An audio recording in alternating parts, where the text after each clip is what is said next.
So I'm going to kick us off, since the topic is slouching towards Beijing, with John Henry, who is an expert on all things China. And tell us, what is this all about? What's the problem? Well, thank you. I'm the least qualified person to talk to patent attorneys. I mean, I thought gigahertz was a French car rental company. I mean, what do I know? So I'm not qualified for this, but my two teachers are Andre Yanku and Kate O'Malley. And so if I say something stupid, please tell them to correct me, okay? My role, I think, is really to kind of set the stage in a very broad way. In all of American history, there have been 5 distinct epochs of foreign policy. The 5th epoch was the Cold War, and that was a period. Technically, you could say it ended on the 9th of November, 1989, but really it's continued. The dynamics of the Cold War have continued for the last 30 years in a different way. And, really Russia's invasion of Ukraine has brought a lot of that back. But we're really firmly in a 6th epoch that's profoundly different. And this is an epoch that's shaped by the great competition that we face with China. The Cold War was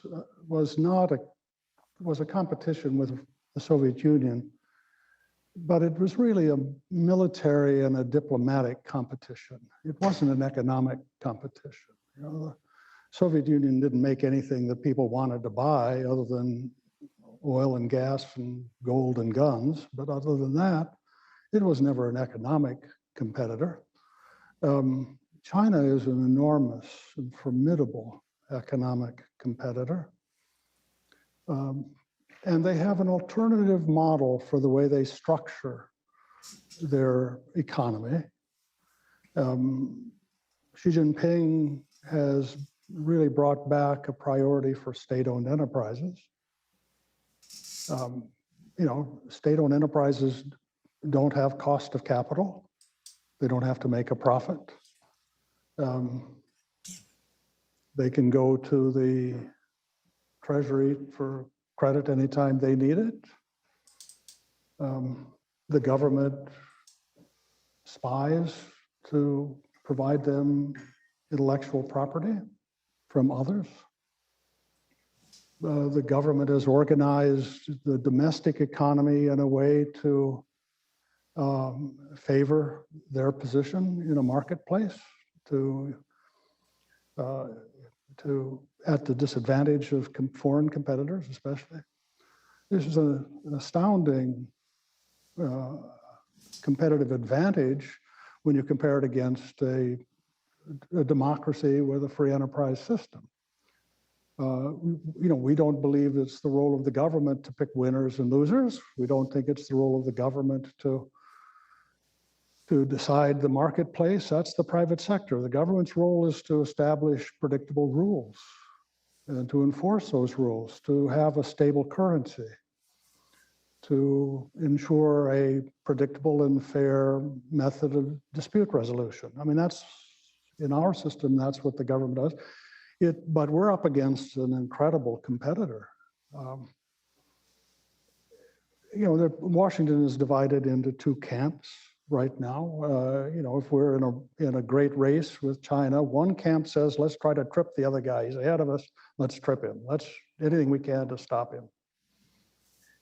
I'm not in that camp. I don't think there's anything we can do that's going to change the way China is deciding to organize its society. I'm very much in the second camp, which says, if we're in a marathon, we better get in shape. Get off the couch, get on your track shoes, stop eating potato chips, get out there and start working out, okay? So what does that mean? How do we become more competitive against an enormous economy? I mean, remember, the Chinese start with an economy with 4 times as many consumers as we have. Okay, I mean, this is an astounding thing.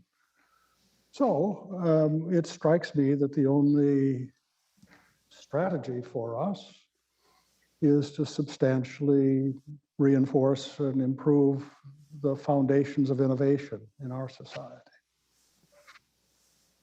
Well, what's involved with that? Well, it's strengthening the patent system so that people can anticipate value for their creativeness. It's improving the technology transfer system so that ideas can move out of universities more effectively and can be commercialized. Andre is the one that told me about it, but I think it's only 12% of patent filers are women and minorities. We're denying ourselves the benefit of 45% of 55% of the gene pool, I mean, so if we're going to win this in this sixth epoch, and this sixth epoch is going to go for decades, this isn't going to be ended anytime soon. We're going to have to get at the foundations of our economy, the productivity and dynamism of our economy. So in my view, strengthening the patent system, one of the different things we need to do is a foundation for national security in this next epoch. And that's how I view it. I'd be glad to talk about it, but I think I've gone on too long. Thank you. Thanks, John. So from the big picture of China, how about something a little more personal or closer to home? Jonathan. Sure. So I couldn't agree more with this concept of a sixth epoch and how the relationship has fundamentally changed.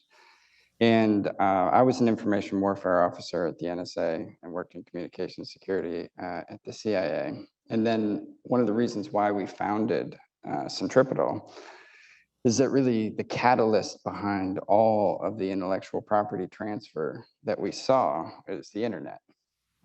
While I was working at the NSA, we lost the F-22, then we lost the F-35. That F-35 program alone is $1 trillion national investment. And that's just the tip of the iceberg, program after program after program.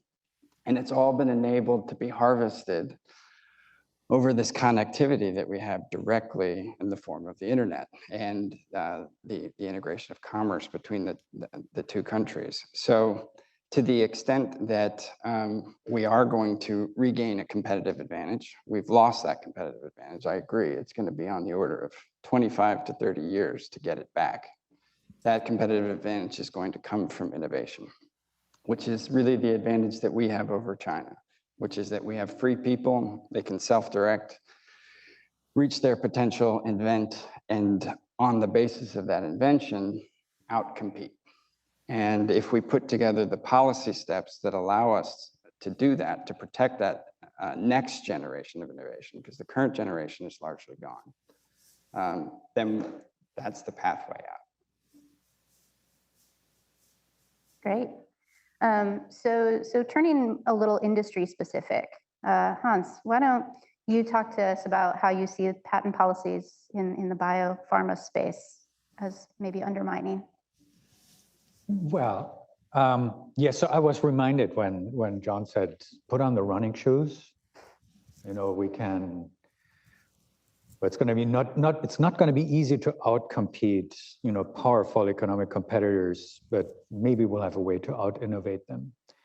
So coming from biotech, maybe I'll start with this. We just recently were wrapping up a data study where we looked at the origination of new drugs globally. Where do they come from in the world, right, over the last decade? What kinds of entities do they originate in?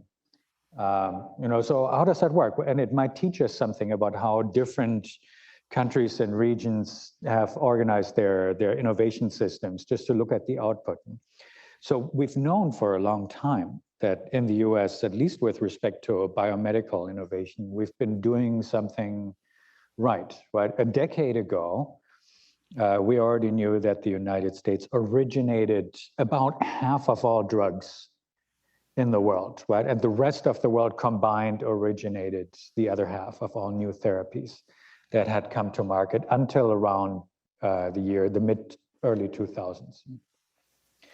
Over the past decade, that has changed a bit. Right now, over the past decade, this is actually a good thing. The US originates 70% of all drugs worldwide, right? 70 and 30% are originated in the rest of the world combined. Half of these drugs that originate in the US originate out of small company innovation that then gets passed up the value chain. So I think that picture fits with past investment patterns we've seen, right? The industry, I think, can fairly say it's part of what the US can claim to be a leader in. This kind of technologies. It was originated in the US, and it is for the time being still led by the United States. Now, with respect to China, when you look at not just the new drugs that come out, but when you look at the flow of investment and the investments that have been made over the past decade, the picture is beginning to look different. If you look at productivity, it's still the US, right? Very clearly, what this productivity is the result of investments that were made more than a decade ago. So if you want to predict perhaps where the train is going to go, you have to look at investments today, right? And then that might give you a window into when we sit here again in 10 years and we ask ourselves, where do new drugs come from? Maybe we'll have an idea, because it might relate to how the money is being invested today. So with respect to China, I can tell you that by all measures of investment, and we're only seeing private investment, we're not even seeing state-directed investments, so this is only a fraction of the money that goes into the life sciences in China, that China currently already eclipses Europe in like the value of deals, the number of IPOs that are being made, and by other measures, and the value of deals approaches those that are being made in the United States. So there is very clearly a lot of money, and there's very clearly, and that's in distinction to the United States, a directed government, centrally driven interest in building out this sector and positioning it to be not just competitive, but globally dominant in about a decade, right? Now, strangely enough, what does this have to do with IP? Well, everybody by now heard that China, for about the past 15 years, has actually systematically worked on strengthening its own IP laws. And that strengthening maybe manifests slightly differently from the way it would in the United States. Right? The Chinese have figured out that strong IP laws not just correlate with more rapid technological development, but that IP laws can also be used in a way to erect trade barriers and so on. So the patent system, while in many respects it looks similar to the one we're used to, also operates in strangely different ways once you're in China on the ground. And we hear again and again that there's a subtle difference between being the Chinese owner of a Chinese patent and being, say, a US owner of a Chinese patent. It's not the same thing, practically, and as a matter of commercial reality. Now, going back to biotech, and then I'll stop. I think what's troubling to us, and that's true over a number of years, but that has accelerated under the most recent administration, is that there seems to be a strange lack of concern about the role of the patent system in maintaining acknowledged US leadership. But there is a claim for the amount of innovation that's being produced in the US. But at the same time, there's not a lot of interest in discussing the role of the patent system in maintaining that role and in positioning the United States. In effect, I would say sometimes it's even the contrary. A very good example of that is the way the administration positioned itself in Geneva, right, where once the US was a prominent leader in international fora, including those that deal with health, technology, and intellectual property, where the US has been very silent for the past 2 years, right? And by some accounts has given up its leadership role to other more active countries. Now that's Geneva, Right? The odd thing is the administration is silent in many respects, even in this country. There's a lot of discussion of the cost of products, but there's a lack of comfort.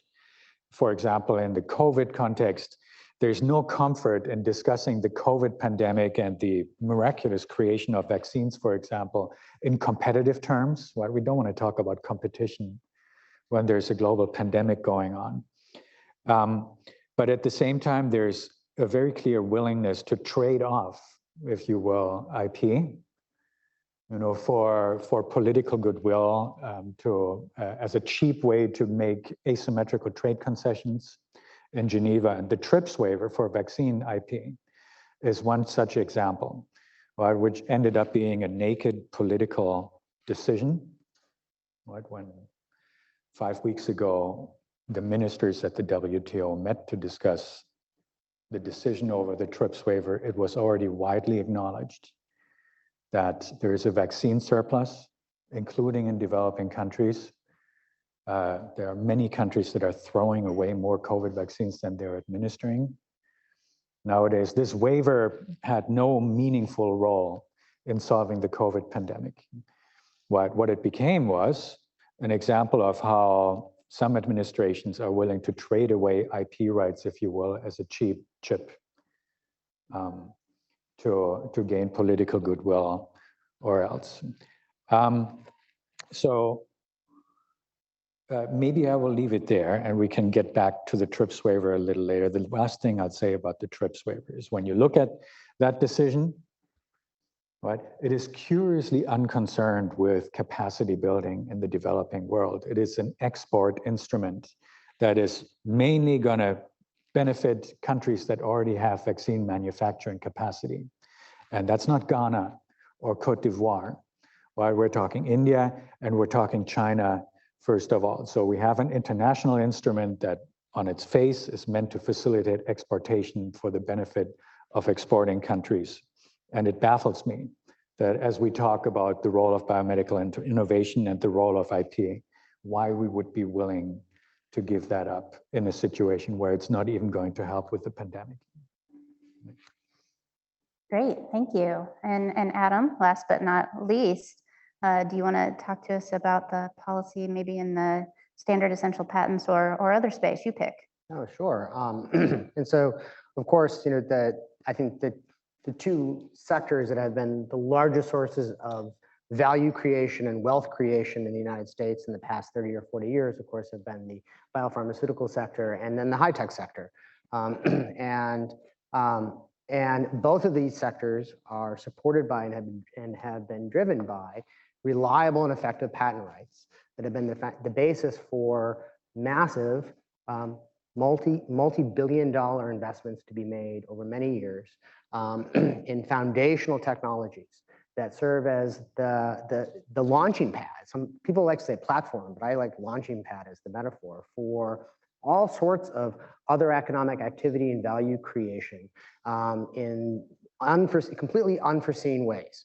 In fact, one of the things that I always like to mention is of course, the inventor of CDMA technology, the founder of Qualcomm, Dr. Jacob Irwin, always likes to talk about how when he came up with CDMA, they just thought of potentially making better video conferencing for businesses. They had no idea that people would be, decades later, walking around with mini supercomputers in their pockets. And yet that is the foundational technology on which these mini supercomputers have been made, in which we share cat videos and memes about Lord of the Rings. And so these, as I mentioned, these technologies have been driven by reliable and effective property rights, patents. And that's consistent with the historical practices in the United States. Economic studies and historical studies have consistently shown that patents were a key pillar in as a driver of the innovation economy in the United States, from the Industrial Revolution up through the early 20th century and all the way up through the biopharmaceutical revolution in the 20th century and the high-tech revolution and the mobile revolution at the end of the 20th century and in the beginning of the 21st century.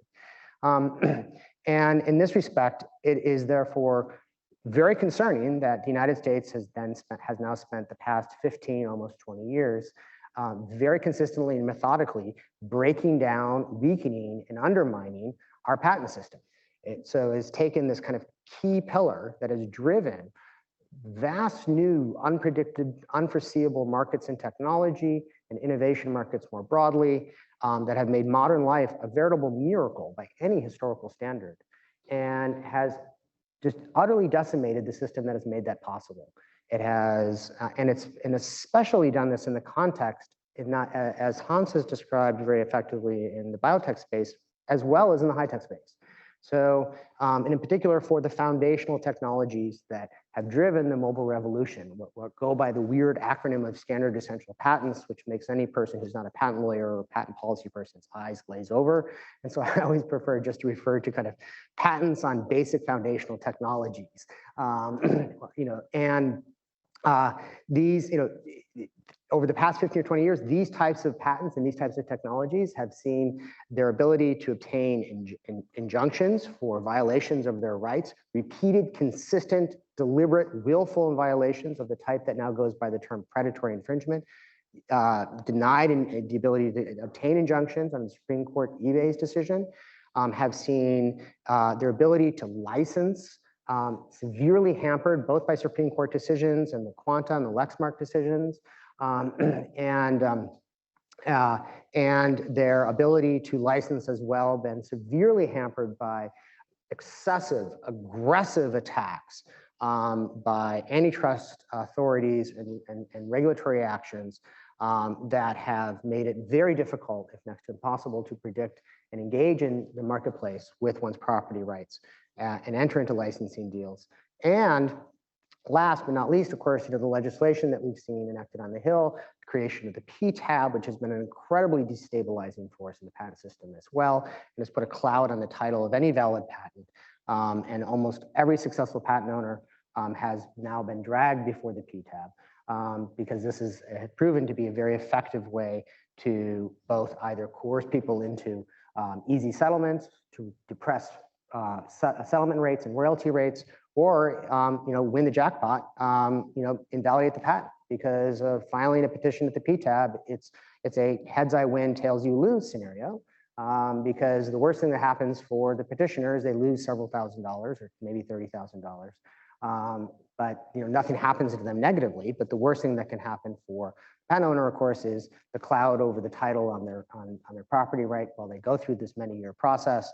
And ultimately, at the end of the day, with cancellation rates as high as 80%, or in the covered business methods program at 100% cancellation rates at times, almost a very high rate or a very high chance that your patent will be invalidated. And all of this has contributed to destabilizing this kind of foundational launching pad that has been the basis for the innovation economy in the United States for well over 200 years, has driven the mobile revolution, has driven the high-tech revolution, has driven the biotech revolution. And we've now undermined it. Now that would be a problem in and of itself. It's especially a problem given that we now face a unique strategic competitor, as John, I think, very effectively described, in that past strategic competitors confronted us militarily, like Nazi Germany and the Soviet Union. We, for the first time, face a strategic competitor who recognizes that they can win in the geopolitical space, not so much through military conflict, but by simply investing in and creating new innovation and growing their economy and thus coming to dominate the global technologies that they can control. Great, thanks, Adam. So, John, I want to go back to something that you teed up for us, and Jonathan probably has something else to add, but a lot of people don't really see the connection between national security and intellectual property policy. Do you want to talk a little more about how national security and generally is problematic in this space, and then as well as with the IP overlay? Well,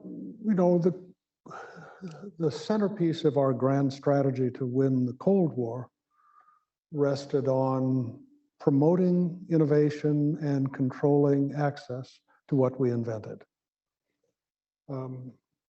We couldn't afford to put, and we didn't want to put, as many forces on the field as the Soviet Union was prepared. I mean, at one point they had 220 divisions in Europe.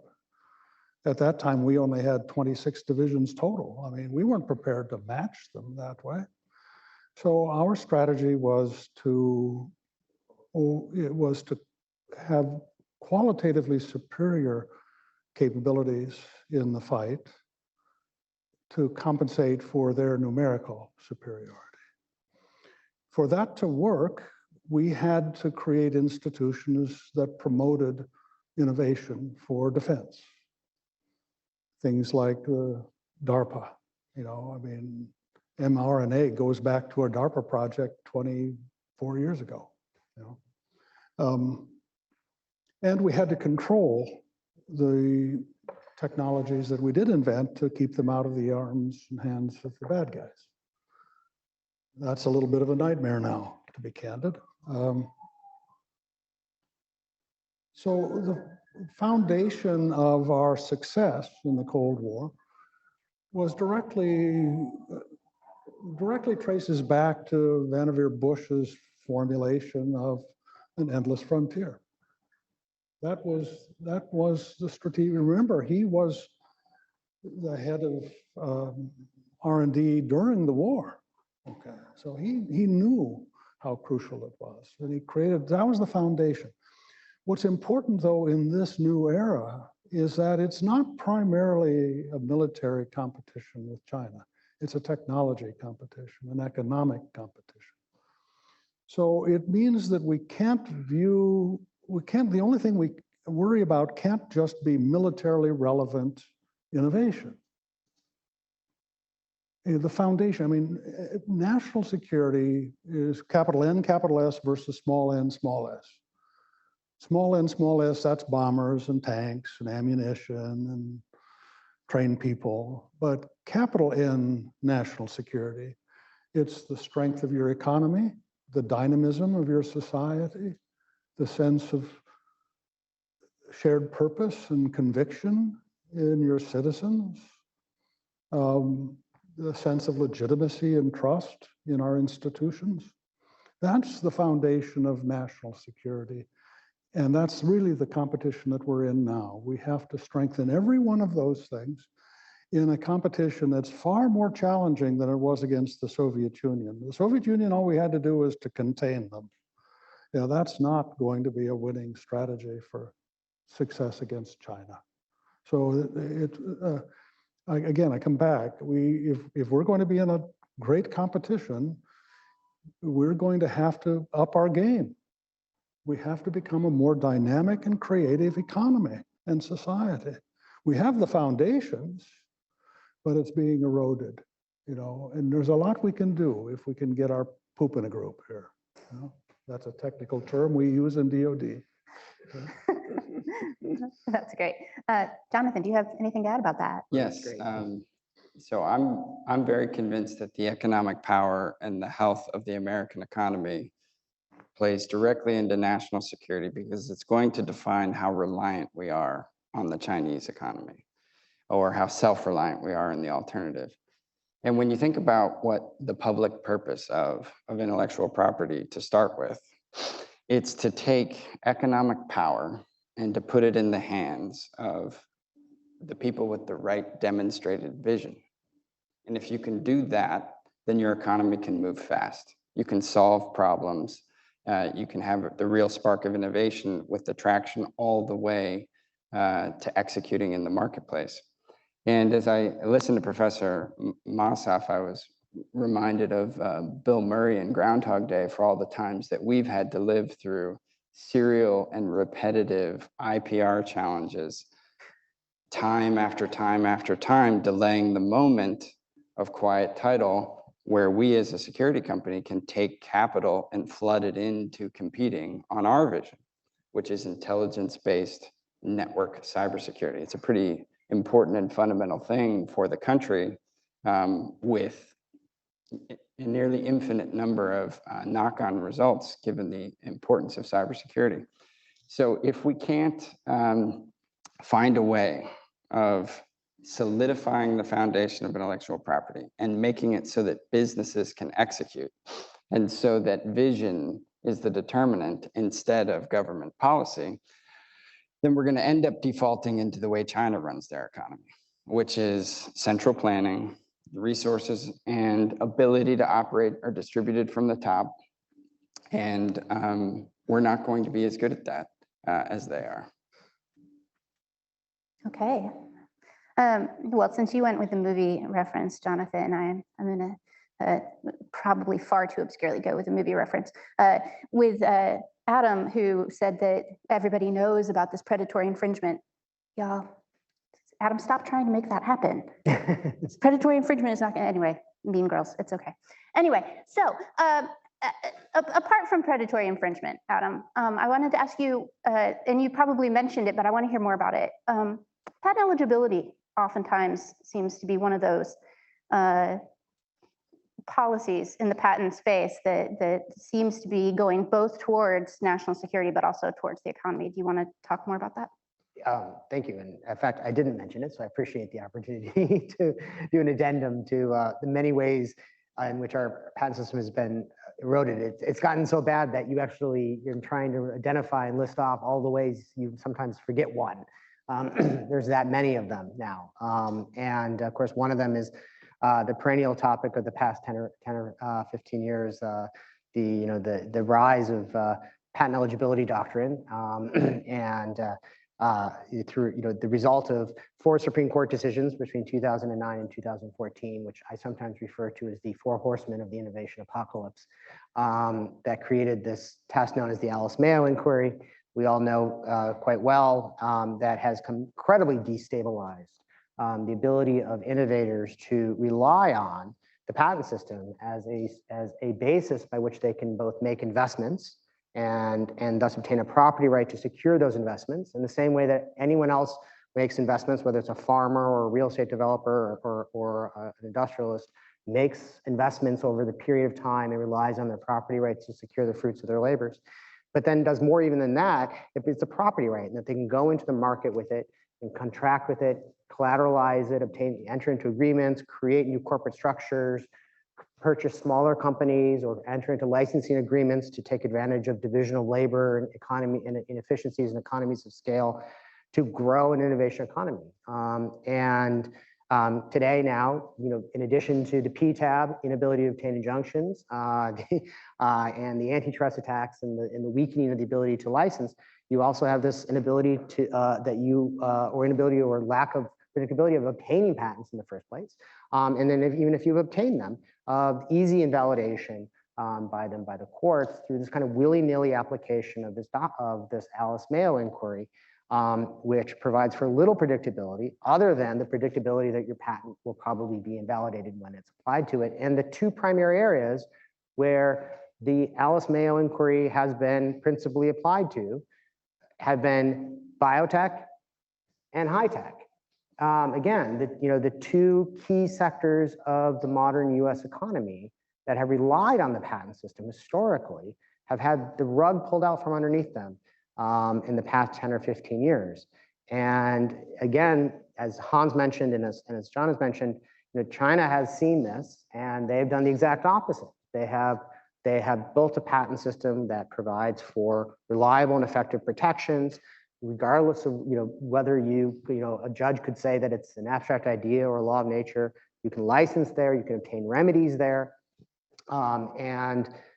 this is a serious concern because in a global innovation economy where capital can easily flow from one country to the next, the investments in economic activity will occur where their patent kingdom is occurring, and that's going to be potentially in China.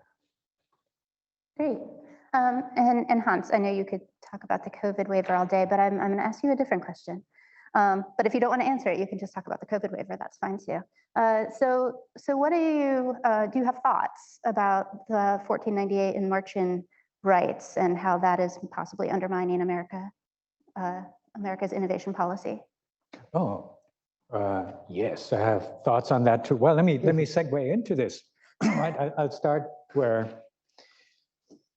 Adam left off, just to reinforce something. When I talk to foreign colleagues, right, they are often surprised at certain elements of the US patent system. And to go back to the PTAB, right? And since we're comparing ourselves to China, let's just do that, right? So China didn't create a thing like the PTAB, right?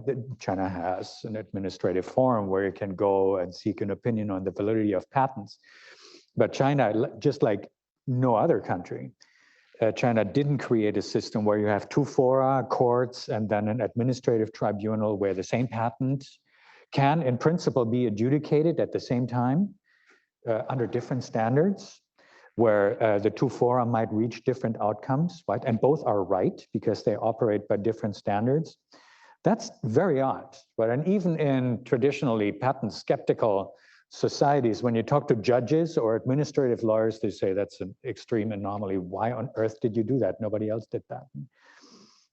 Why do you think that's a good idea? Section 101, same thing, right? If we compare ourselves to China, China's law on like the scope of the kinds of things that can be considered for patenting, patent eligibility follows internationally prevailing standards, right? They're not unusual in the way in which they articulate that area of patent law and implement it. The US is the outlier and is struggling with something that no other country struggles with. Right?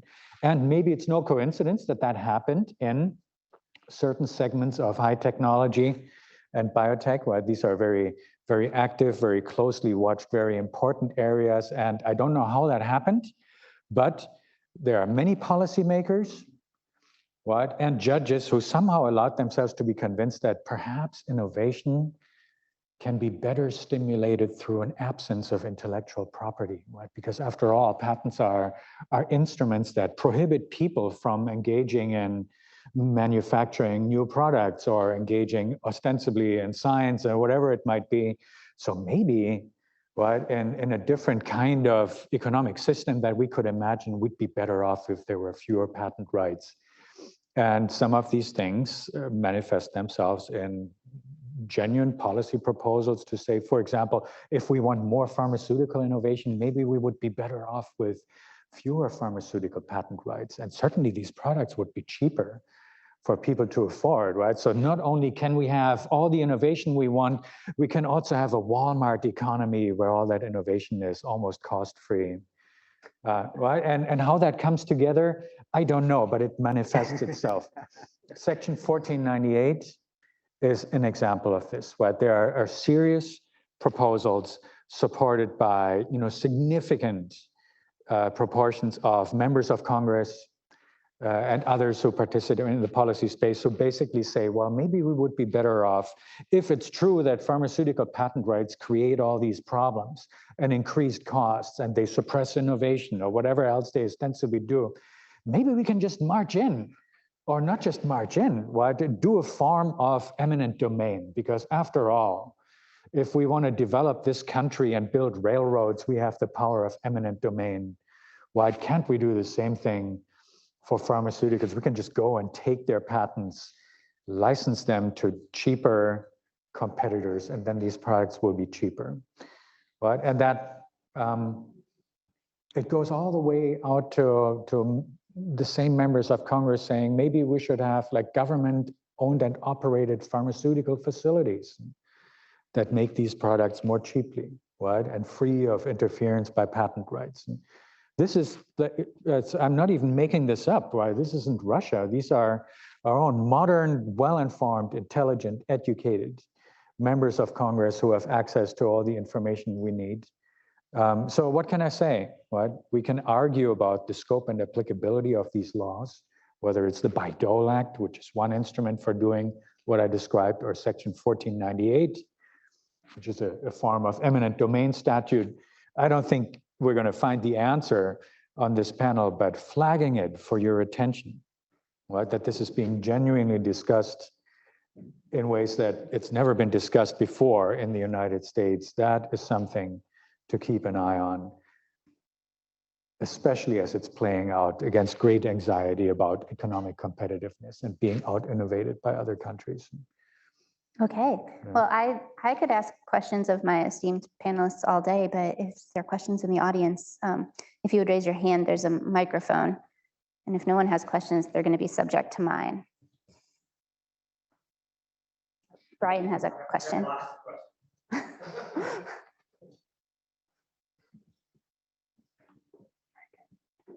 Let me just ask two, if I could, and for anybody in the panel, or maybe each person on the panel, if they feel like it. But the first is, I mean, I do hear this consistent theme that, we've got these weaknesses in our patent system that are hurting our ability to compete with somebody like a competitor like China. Two questions I have are, first, how best to convey this to policymakers? How do we try to convince them that, hey, you really need to think about the patent system as a key part of our arsenal of democracy, if I can say it that way? And secondly, if there's one thing that you could change in the patent system to try to improve it, make it, better suited to purpose for this competition, what would that change be?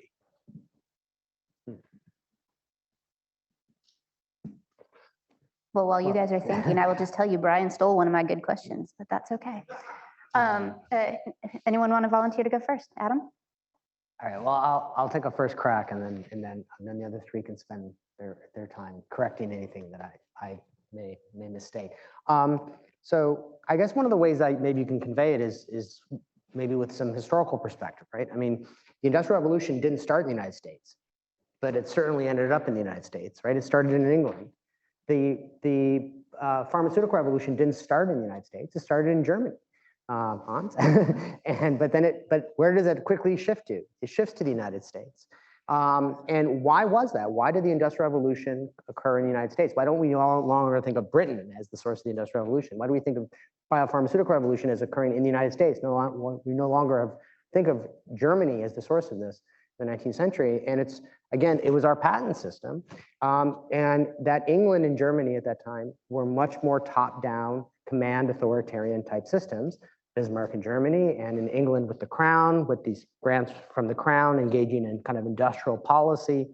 And the patent system was very much part of what made America America. It was a property right system. It was defined by the rule of law. As Serena Khan has said, it brought democratization of invention to the modern world. It was accessible by everyone, and it promised what all property right systems promise. You engage in productive labor, you create something, a new value, a new invention. It doesn't matter whether it's a process or a product. You will be secured in that, and you will be protected in going into the free market with it and being able to contract and engage with other people in the free market to produce new values in exchange with other people. And that's been the aspirational ideal that we have shown to the world for 200 years, that free market, leaving people free, and securing them in the fruits of their labors and in the rights of life, liberty, and property are the keys to what makes possible not just a growing innovation economy, but a flourishing society at that, and a successful one. And that's ultimately why we beat out, not just through economic competition, England and Germany, but we also militarily beat out the Nazis and the Soviets in the 20th century as well. Could I, this is a little bit more pedestrian response, and I learned from you. Thank you very much, Adam. It's a much more pedestrian response. You're living with the consequences of the deterioration of the quality of Congress. Okay. And we're all living with that. That is, that we're going through a secular period of change, and we're probably going to be in a period for the next, I don't know, probably 15, 20 years at least, where we're going to find a stalemate in Washington. So it's very hard to do policy innovation in Washington these days, because the two primary channels are elected officials and appointed officials, and for various reasons, both of them are enfeebled at this stage. But so policy innovation is actually moving to the state and local government level. And I'm just astounded to see the number of public-private things that are emerging around the country. Corporations linking up with universities, linking up with governments to really promote things. Washington now is basically, it's a town with 15 goalies and no puck, okay? So the question, how do you mobilize something? And I think you mobilize through the initiative at the state level, through public and private efforts. Now here, you have a real advantage because, and I'm glad to know that you're partnered with Autumn, a real secret power for you is to mobilize the desire of every local university to get stronger and better. You know, technology transfer is going to be a way for you to really create a strategy to mobilize an understanding of the importance of intellectual property protection and reasons to protect it. I mean, I've worked for senators for 10 years. I know what it's like to get them ready for a hearing, okay? There's not a lot there. And, you know, so, but what they will listen to is if the local governor comes in and says they need something. Okay. So I think all of us have to be thinking about, because we're in an area of, I think, static innovation at the federal level. I think we have to think about strategies that mobilize at the local level and then bring that impulse back to Washington. Okay. I think that's the only way I can think through this dilemma, because most members of Congress, they don't understand what a standard essential patent is. They don't have a clue what the hell that means, you know? And when two representatives from very big corporations walk in and each one has a pack, they're going to say whatever is good for both of them, right? I mean, so you're not going to, if you're going to frame your battle here just in Washington at the federal level, you're going to be just, you know, this is all goalies, no puck, okay? So you got to think about this in a very different way, I think. Anyway. Okay, so we have history and we have goalies without a puck. In attacking the problem from a local or state level, do Jonathan or Hans, do you have thoughts on I'm going to save Brian's second question, but do you have thoughts on how to get the policymakers to hear this? Jonathan? Sure. I think one of the problems might be that we focus too much on specific policy ideas. And what I mean by that is that over the past 15 years, there's been almost a hypnosis that our number one problem must be bad patents. Where are these bad patents? Let's snuff out these bad patents. There's a bad patent somewhere. Senator Leahy talks about the peanut butter jelly business method, you know, patent. I wonder what its litigation history is like. That's just me. But bad patents aren't the problem. It's certainly not our worst problem when we think about national security issues. Our worst problem, the problem that the patent system faces that should be the driving principle, is how do we put economic power into the hands of disruptors that are going to change legacy industry and move it along. And what we're seeing right now is, if you look at the top of the NASDAQ, you know, a decade or so ago, it would change. But now it's Facebook, Amazon, Alphabet, Netflix, Google. You could change the letters around maybe, but it's pretty much the same. They're not actually getting disrupted. They're not being challenged in such a way that the consumer's better off. And if we just adopt the idea that says, all right, our focus is how do we enable the disruption, then I think all of the policy stuff will fall in line. Good. And Hans, do you have policy thoughts? How do we change policy? Well, I'll answer the question of if there's one thing I could wish for. Oh, you want to take the second question? Yes, Okay. yes, maybe I'd start with that, right? You can do both. One thing I would wish for would be that policy discussions in this space play out against more robust, better validated data. And that we can, because I really think, having watched this over the last 15 years, it really feels like as if the quality of information that's being put to use in making discussions has become more and more appalling. And there's less and less, seemingly less and less of an interest even among policymakers to really query the empirical basis of what they're being told, the empirical basis of the reasons why they're being told to have to do something. It's playing, we see this playing out so much now, where there's almost a lack of interest in saying, go away with your studies. But for one reason or another, it's been decided that it's necessary to take this step, and we end up with legislation by anecdote.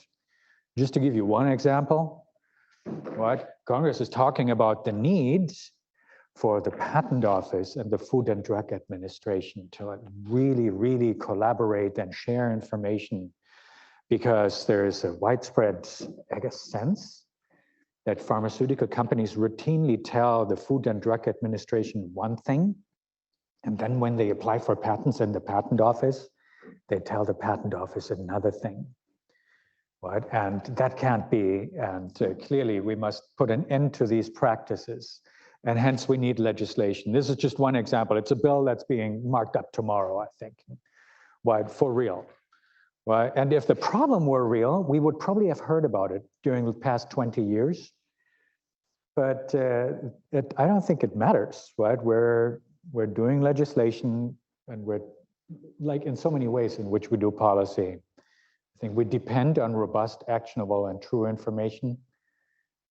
And when the rubber meets the road, that doesn't seem to matter, right? So quality of information and evidence-based policy making, I think that would be my wish. That's a good wish. So do any of the other panelists have what is the one thing you would fix in the patent system? This is your magic wand experiment. You're not constrained by anything, even reality. What would you fix, Jonathan? Well, practically speaking, good patent, bad patent, there should be a point where there's quiet title. And right now we don't have that. Mm-hmm. Right now with the PTAB, any moment, any day, any challenger in an intellectual property right can be snuffed out for almost any reason. It could be a long path, it could be a short path, but it needs to be a line, not a circle. Do you have a magic number in mind? Like once you make it past this many years, you're quiet, or? Well, I think if you've challenged somebody, it's reasonable that they can come in and wage a validity attack on you. You then go on to district court. The court has spoken. The public interest has been addressed. I think at that point, it should be over. Okay, Adam, magic wand. What are you fixing? Magic wand. I'd probably say the return of the traditional actual historical doctrine for remedies in patent law, which is the presumption of an injunction for an infringement of a valid patent. It was never a per se rule. In the Federal Circuit, as I understand it, didn't actually apply a per se rule. This goes to Hans's point about rhetoric dominating the discussions in the courts just as much as in Congress. The courts historically applied the same doctrine they applied for all property rights, which is if you have a valid property right and it's being repeatedly and consistently infringed, you get an injunction, presumptively, which can be rebutted with evidence to the contrary, but then the burden is on the defendant to provide that evidence, not on the patent owner. And that is because, not because patent owners want to stop people, it's not that they want to be so-called trolls and all this other rhetoric that Hans, I think, rightly criticized, but that injunctions are the backstop for what make possible contractual negotiations in the marketplace. Injunctions, the ability of a property owner to say, no, you have to negotiate with me. We're not going to go to a government official to set a rate, an arbitrary rate, what you should be paid, what I should be paid for. We are going to negotiate in the marketplace as to what should be the fair market value of this. The only ability to have that happen is for the property owner to be able to say no at the end of the day against a deliberate willful infringement. And this is true of all property rights, and this is true of patents. And this is, in fact, one of the reasons why the patent system functions so well in driving our innovation economy. Our innovation economy, not incentivizing inventions, but turning inventions into innovations that were being produced, manufactured, and sold by retailers to consumers and benefiting everyone, including all the way up to our smartphones. And so to return to that kind of presumption of an injunction would be, I think, so important and would do so much to return to some of the reliable and effective property rights that patents have served in driving our innovation economy. And it's part and parcel of Hans's complaint that, again, of how rhetoric has been driving these patent policy discussions about so-called trolls and other concerns. In fact, I will just give you as a data point that you'll almost never hear, which is that there has never been an empirical study ever that has shown that either a request for an injunction or the issuance of an injunction to a patent owner has held up innovation or harmed consumers in any way, shape, or form. That's never been shown. And yet, the understanding among legislators and judges is that that's actually par for the course. That's actually what happens. Okay. John, I don't want to deprive you of a magic wand. Oh, no. I'm far less eloquent than Professor Moss if I would associate myself with what he just said. Okay, and other questions from the audience? Oh, there's a microphone coming your way. Thanks.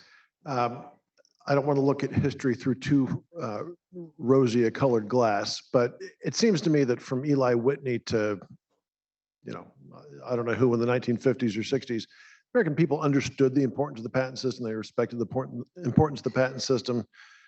Inventors were American heroes, Thomas Edison, Alexander Graham Bell, et cetera. I gather there was a big fight over the sewing machine somewhere along the line.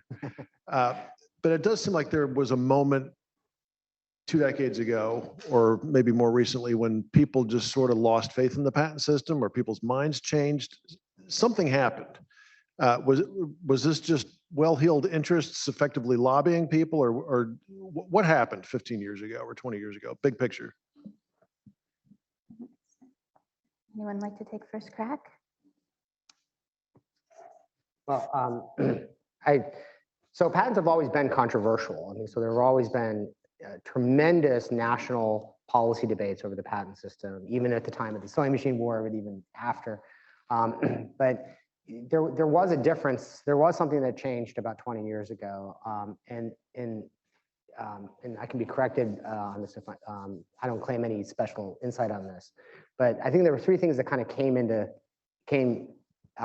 joined up, and one was the rise of very successful business models in the high-tech sector that don't rely on patents and don't rely on intellectual property rights like copyrights and trademarks, but and instead see those intellectual property entrants as blockades to the success of their business model. And I'm talking about primarily the social media companies who have an advertising-based business model, don't rely upon IP, don't create products and innovation, rely upon our pass-throughs to other people's innovation.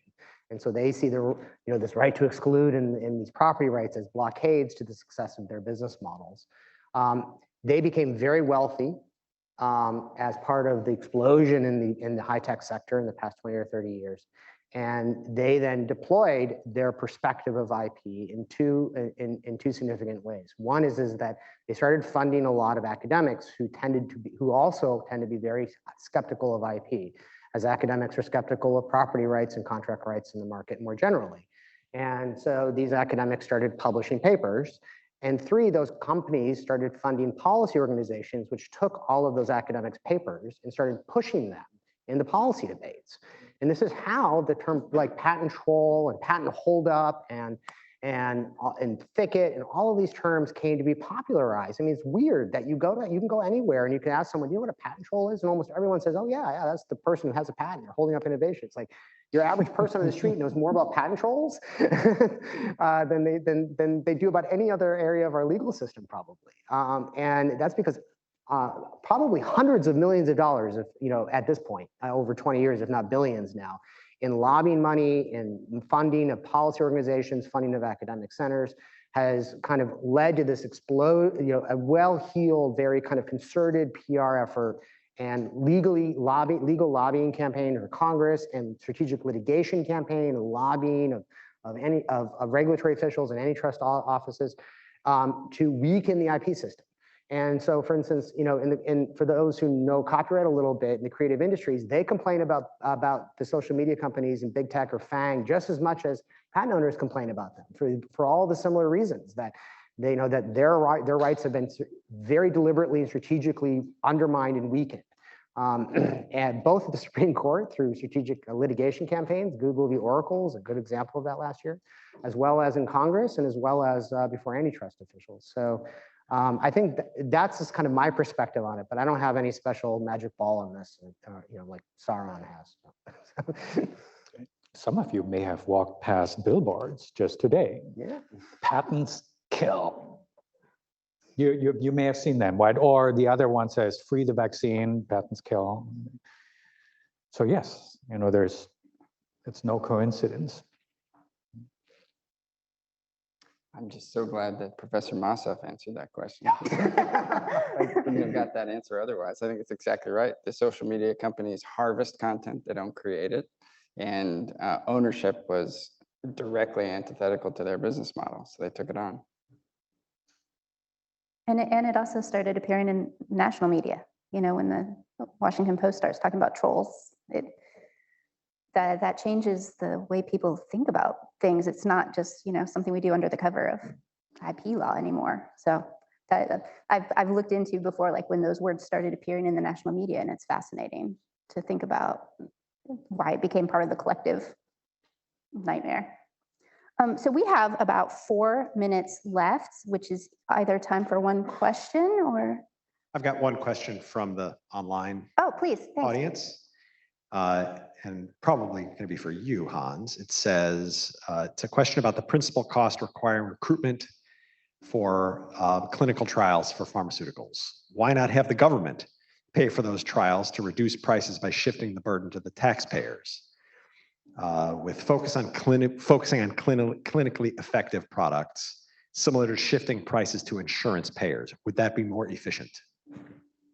Okay, so there's like multiple questions in there. I'll take one piece and then we see how far we get. And that is, why not, what I heard was, why not have the government pay for some of the costs of drug development? Well, I guess maybe that's what you can do in China, right? It's not the way the system is set up in the United States. What we have in the US is we have the government, if you will, making generous infrastructure investments, including in basic science, you know, just finding biological phenomena that end up in the public domain. And the expectation is that for this public money that's being spent, if you will, on scientific infrastructure, that money recruits private dollars. And it's, in fact, the private sector that's expected to absorb the risk of development failure. Biopharmaceutical products, when they undergo development, fail 90% of the time. Right? So, it's, you know, failure is not something the government is eager to take on systematically. But remember Solyndra, you remember the bridge to nowhere, right? So the government doesn't want to spend infrastructure dollars on something that creates political vulnerability when it fails. And drug development is one of those things. It will most likely fail. So better to have it be on the private sector, have the private sector absorb the risk of failure, and frankly, also all the costs of product development for every dollar the government spends on basic research. That money recruits 10 to 100 times the amount of private capital as follow-on investment. So that works really well. If the government wanted to take on the cost of drug development, it would have to probably increase the budget of the NIH tenfold, right? And accept that 90% or more of that money would end up like not bringing anything to fruition. I don't think that's going to be politically sustainable. Plus, it works pretty well in the United States. The other part about insurance companies, I'm not going to take that for lack of time. Plus, it's awkward, but maybe this piece was the first aspect. There you go. Saved by the bell, Hans. I would like to have you please thank our wonderful panelists and for the great questions and answers.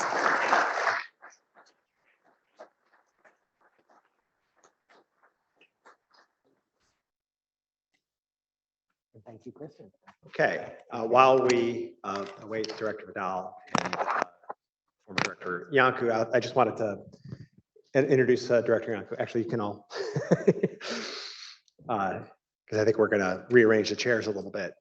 I'll let Director Iancu introduce Director Vidal, but let me just say a word about Director Iancu, who's a friend to many of us, a great leader of the Patent Office.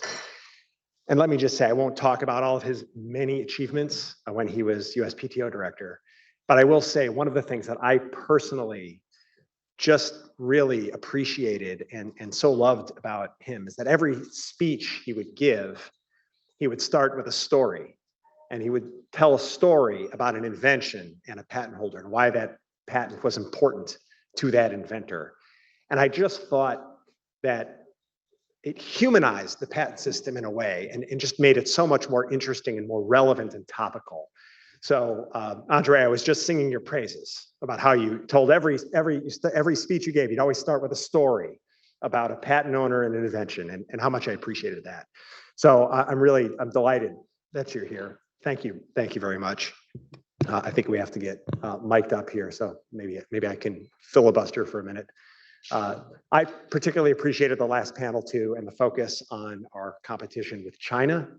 Many of you may know that my substantive expertise is international trade. It's how I view this. It's why I feel so strongly about having a patent system that does allow us to channel the money into the investments that are going to help the American economy and the United States compete and succeed. And Jonathan, you had, I don't know if Jonathan, where he went, but you had a great line that I really want to steal from you, which was, we need to figure out how to get power into the hands of technological disruptors.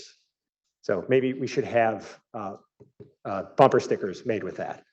So, and one more programming note while we finish getting ready for the next panel here. There are hoodies, t-shirts, hats over in the back, patent themed wear. I mean, what could be better than that? So feel free to take it. So with that, I guess, let me invite the directors up to the stage. So thank you. Please join me in welcoming them.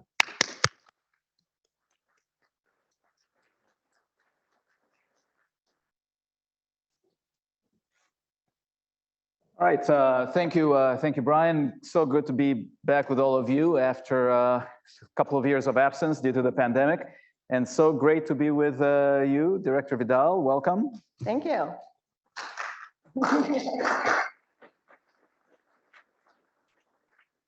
Believe it or not, as I think I mentioned, it's much better for me to be in this seat than you being in that seat, as far as I'm concerned. Well, so let's get right into it, and let me just first ask. You've been now in office 3-4 months, almost 4 months, right? How are you enjoying the job? Of course, I enjoy it.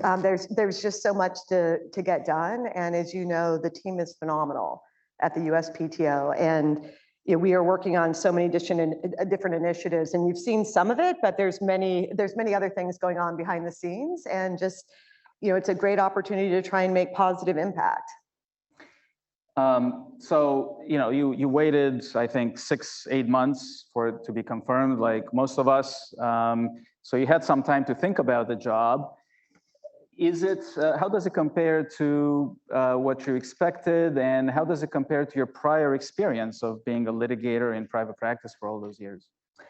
So as you know, because we had conversations during that time, I took that time between when I knew that this was a possibility and getting confirmed to really dive into everything. I read everything I could get my hands on, including FinTIB, that I read a lot of the 822 comments.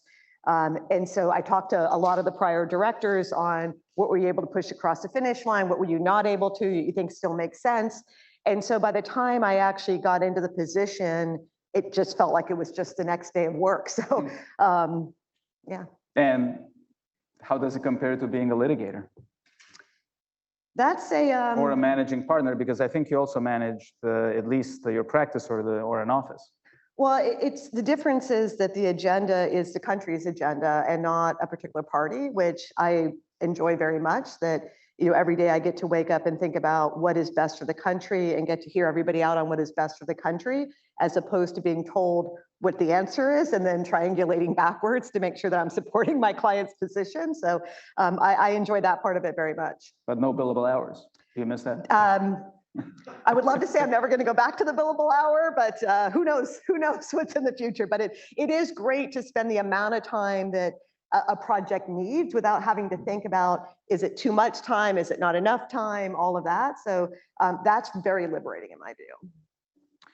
Okay, so now let's think forward, let's say 3 years, 7 years, however long your term will be, and then think backwards to where we are now and during your term. So at the end of the day, ideal world, what do you hope to achieve? Like your top 3, 4, 5, whatever it might be. What do you hope to achieve during the entire tenure? So at a high level, I would love to see a shift in the way the US thinks about innovation in the IP ecosystem. So I would like to incentivize more innovation, especially in underrepresented communities, in key technology areas. and make sure that we're bringing that innovation to impact for the good of the country. And to me, that's a whole shift that we have to start K through 12. I know that we're continuing the work that you did on that, et cetera. So at one level, it's just about kind of resetting the way we look at intellectual property, teaching it early, making sure that we're protecting innovation wherever it is, and bringing more people into the innovation ecosystem. And that includes brands and creativity as well. The other part is, and I've kind of defined this as 3 concentric circles. One is incentivizing more innovation. The middle is the protecting of the innovation. And the third circle is bringing it to impact. The middle circle is really the meat of IP. And from my perspective on that, I would love to be very surgical about how we approach that. So at the end of whatever tenure, we've got rules, regulations, policies, decisions that support innovation for everyone and that everyone believes is working.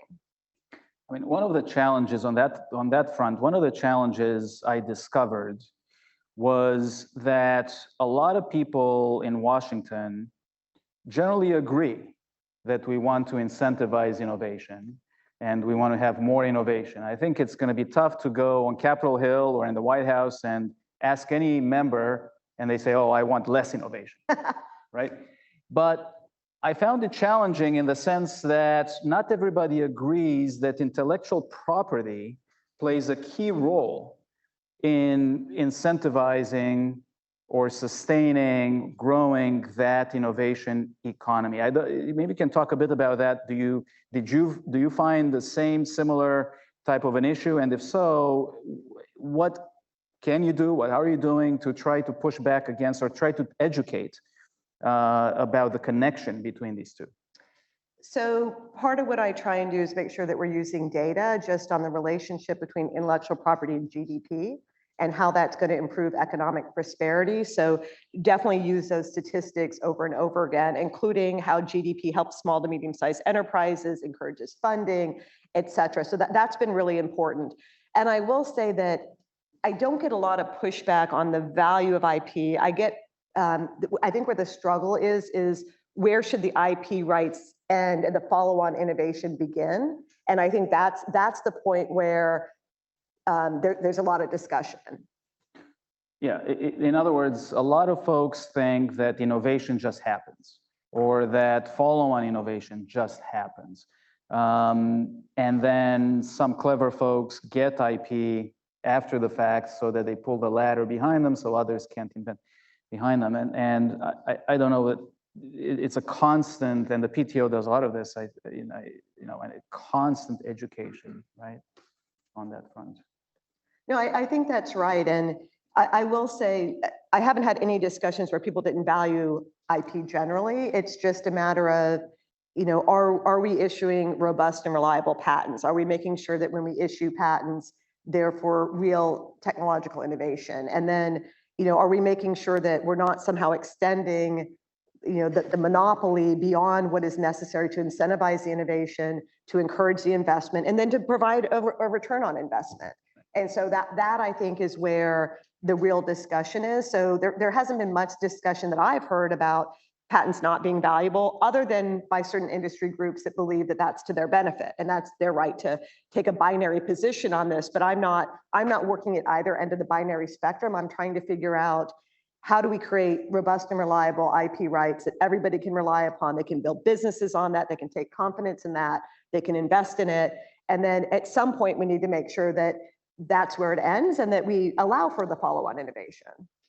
Now, one thing you've talked a lot about over the past 4 months, starting with your confirmation hearing and in many events, and you've been writing on, is the concept of diversity of innovation. And you just mentioned a couple minutes ago, growing the innovation ecosystem. What practically are you doing in that regard? And maybe you can talk a bit about also the CI, Council for Inclusive Innovation.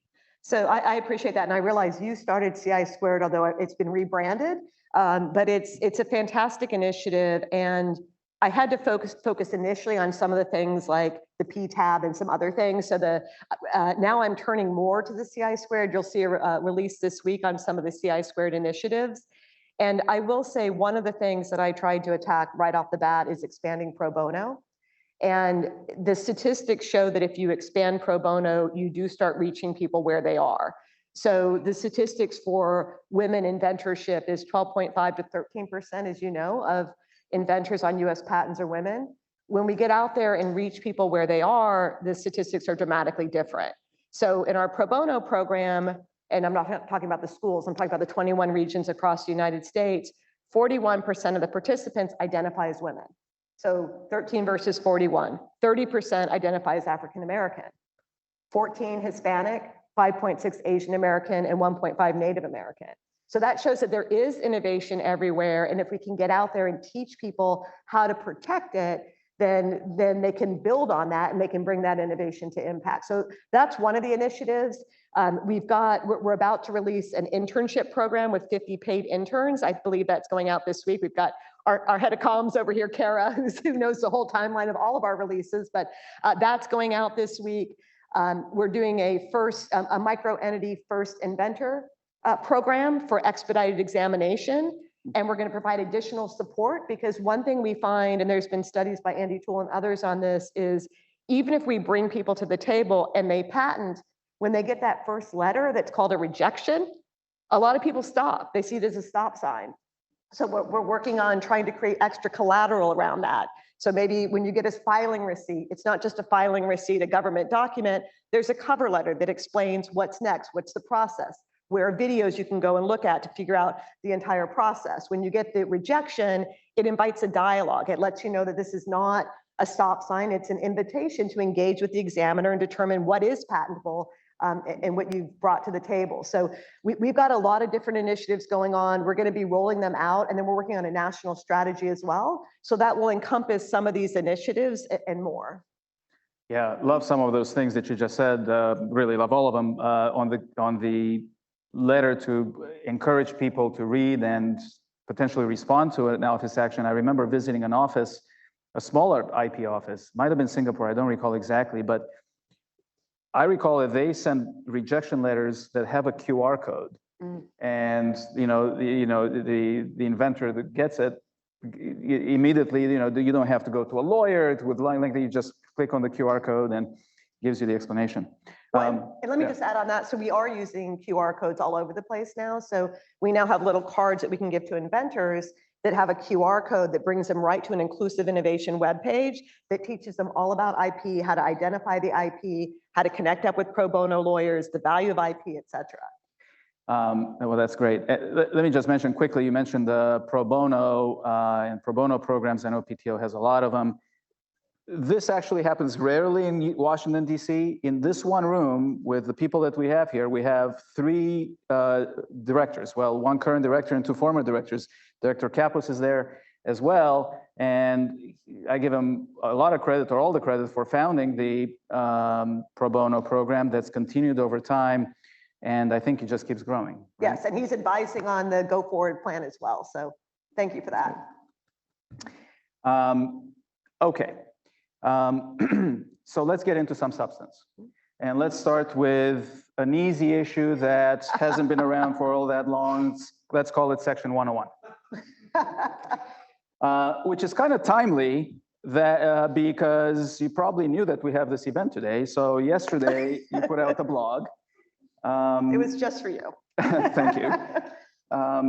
And well, first of all, some months ago, I'm sorry, a few weeks ago, you released a report summarizing public opinion. The gist of it, of which I understood to be the public is still sharply divided on this issue, not surprising. And yesterday you indicated that you'll do further studies on this and invited public opinion. What are you looking for exactly at this point? And what do you hope to accomplish with this renewed effort?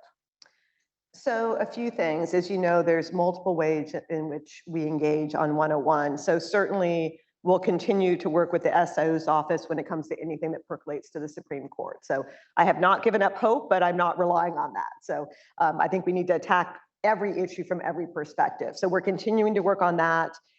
We are continuing to work on looking for opportunities for amicus briefing. So that's another initiative that we're working on. And then certainly with Congress, the report that we put out was suggested by Congress. They had asked for it. And so to the extent that Congress is taking up this issue, we will work right alongside and provide technical guidance. In addition to those, we want to revisit the 2019 guidance, and thank you for that guidance. It's proved very successful so far. But it's time to revisit it and not to rehaul it. It's not that we looked at the guidance and said, this is, we want to fix this. It was more, it's time to look at it anew. It's time to think about, we've now lived with it for a while. Who within the USPTO, the examiners, I'm inviting them to comment on it. The public, I'm inviting the public to comment on it. And I will say, in terms of feedback to the PTO, the more specific, the better. So I would rather see a red line than to say this part of it doesn't make any sense. That to me is most helpful, so I can look at it, I can think concretely about what is it you're suggesting, why are you suggesting it, and what is the edit that you would make if you were to improve it.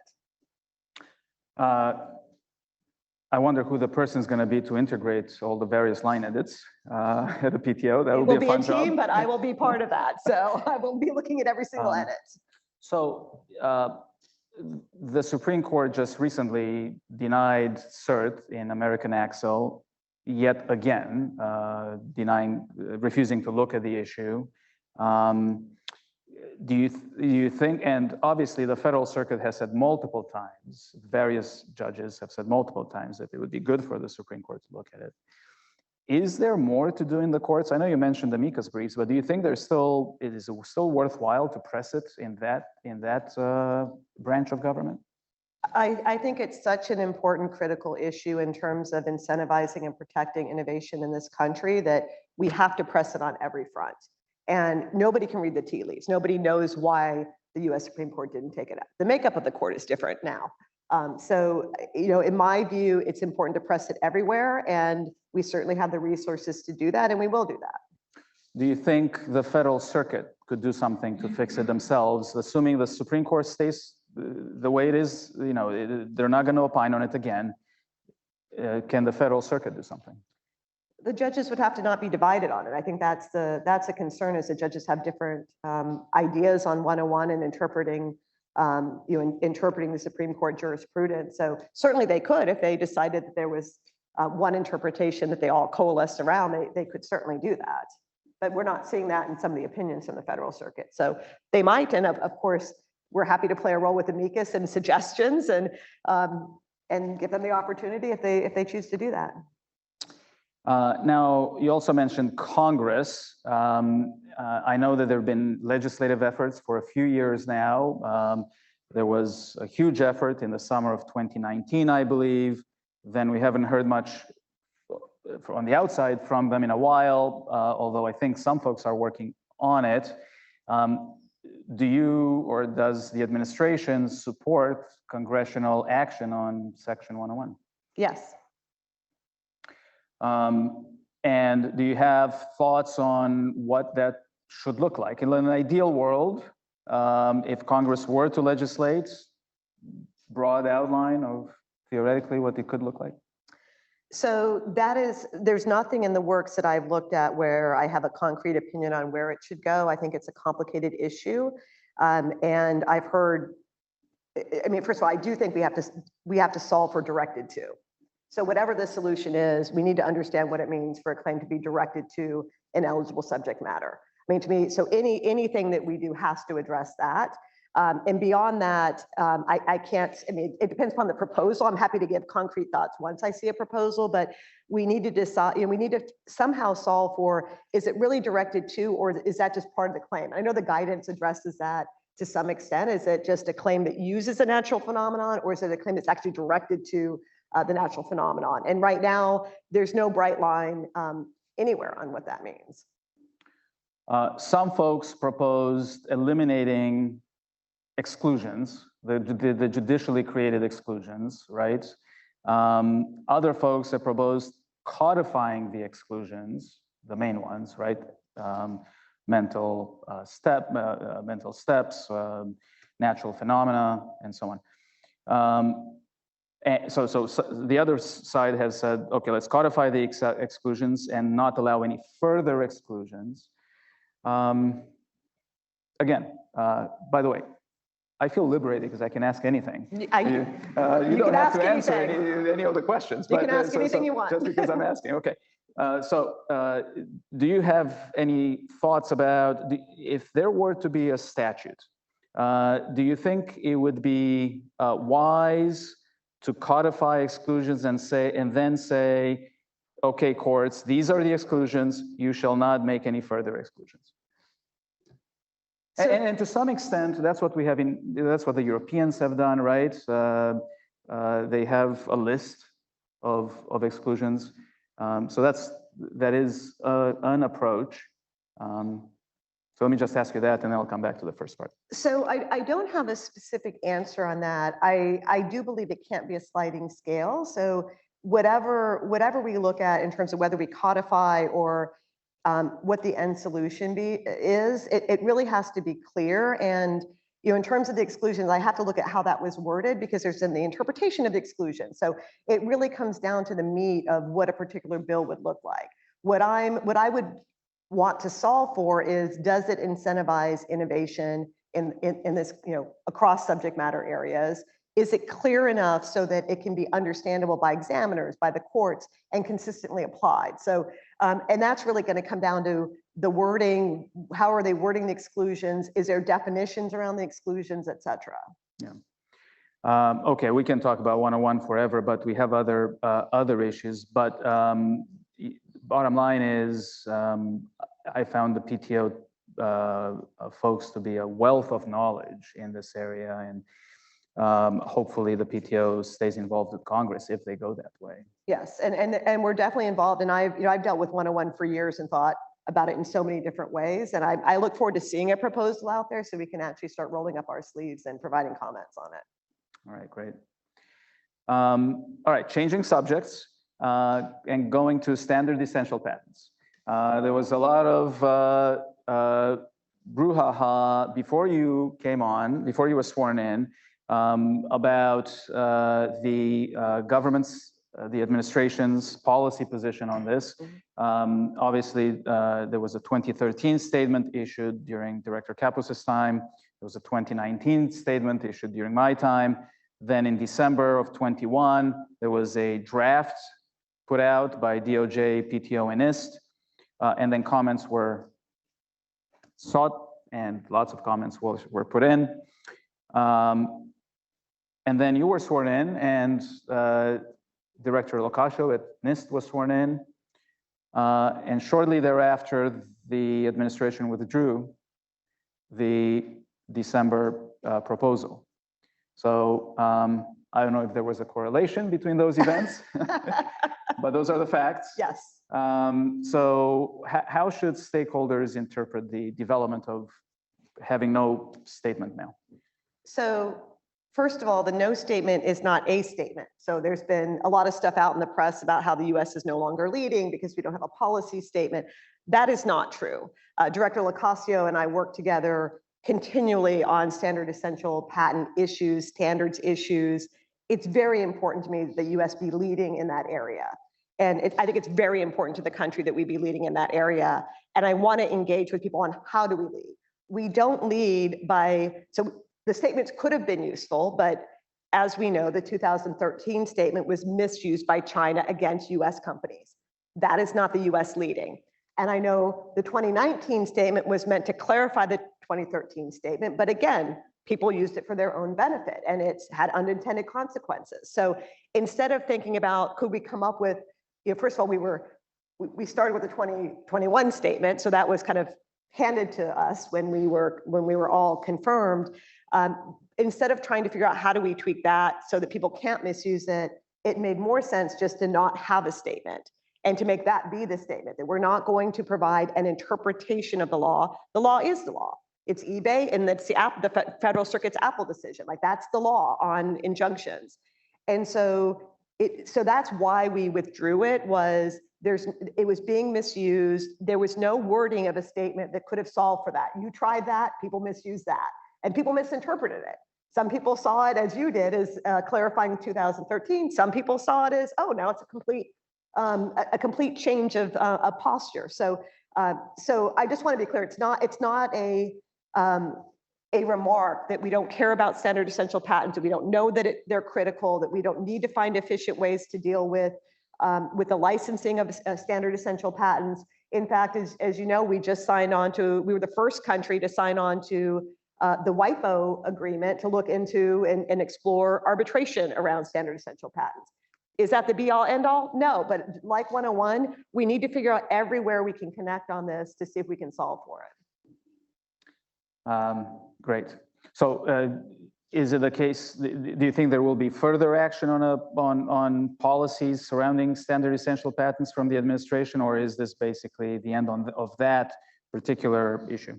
I met with a stakeholder today about this. I met with a stakeholder yesterday about this. We will engage in discussions. I want to hear from people on this. There's now an Engage with the Director webpage where you can go and provide comments on this. This is critically important, and we want to do more. Like if we, the administration, can support U.S. business around standard essential patents to help the U.S. be a leader, to get more people involved in the standard setting bodies, et cetera, that's important. And I know that a lot of our companies are aligned with Europe on this. That they used to be more of a, I guess they're frenemies now. And so I'm talking to Europe, and we talked to the UK about this. I spoke to them in Geneva last week about this in terms of the results of their study. I think it's terribly important that we align on this as the US, Europe, et cetera, to make sure that we're supporting US corporations. So are we going to issue a new policy statement? It would have to be different in kind. I don't know if we will or not, but we are definitely working on policy around this. Yeah, I found the whole thing, the whole history surrounding this 3-page document, or 5 pages, however long it is, to be super funny. Other countries work on long-term industrial policy, long-term innovation policy that are very detailed. The country cannot agree on 3 pages here on a single little issue, as far as an administration policy goes, and in which case no policy is better than the fluctuation, I suppose. Right. And I think if we're thinking about policy, we need to think about anti-suit injunctions by other countries trying to set worldwide royalty rates. I mean, there are real issues out there, but the issue is not how do you interpret eBay and Apple. So that's why we put that aside and we'll focus on the real issues. Okay, so turning to the less controversial topic of the PTAB.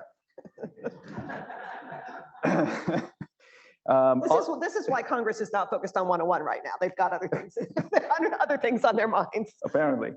Obviously, the PTAB continues to draw a lot of attention from Congress, in the media, in the IP media. I'm sure that I don't know if you caught some of the prior panel. It was discussed in the prior panel. Every panel is focused. Every conference is focused on the PTAB, apparently. So there's huge polarization in industry, right?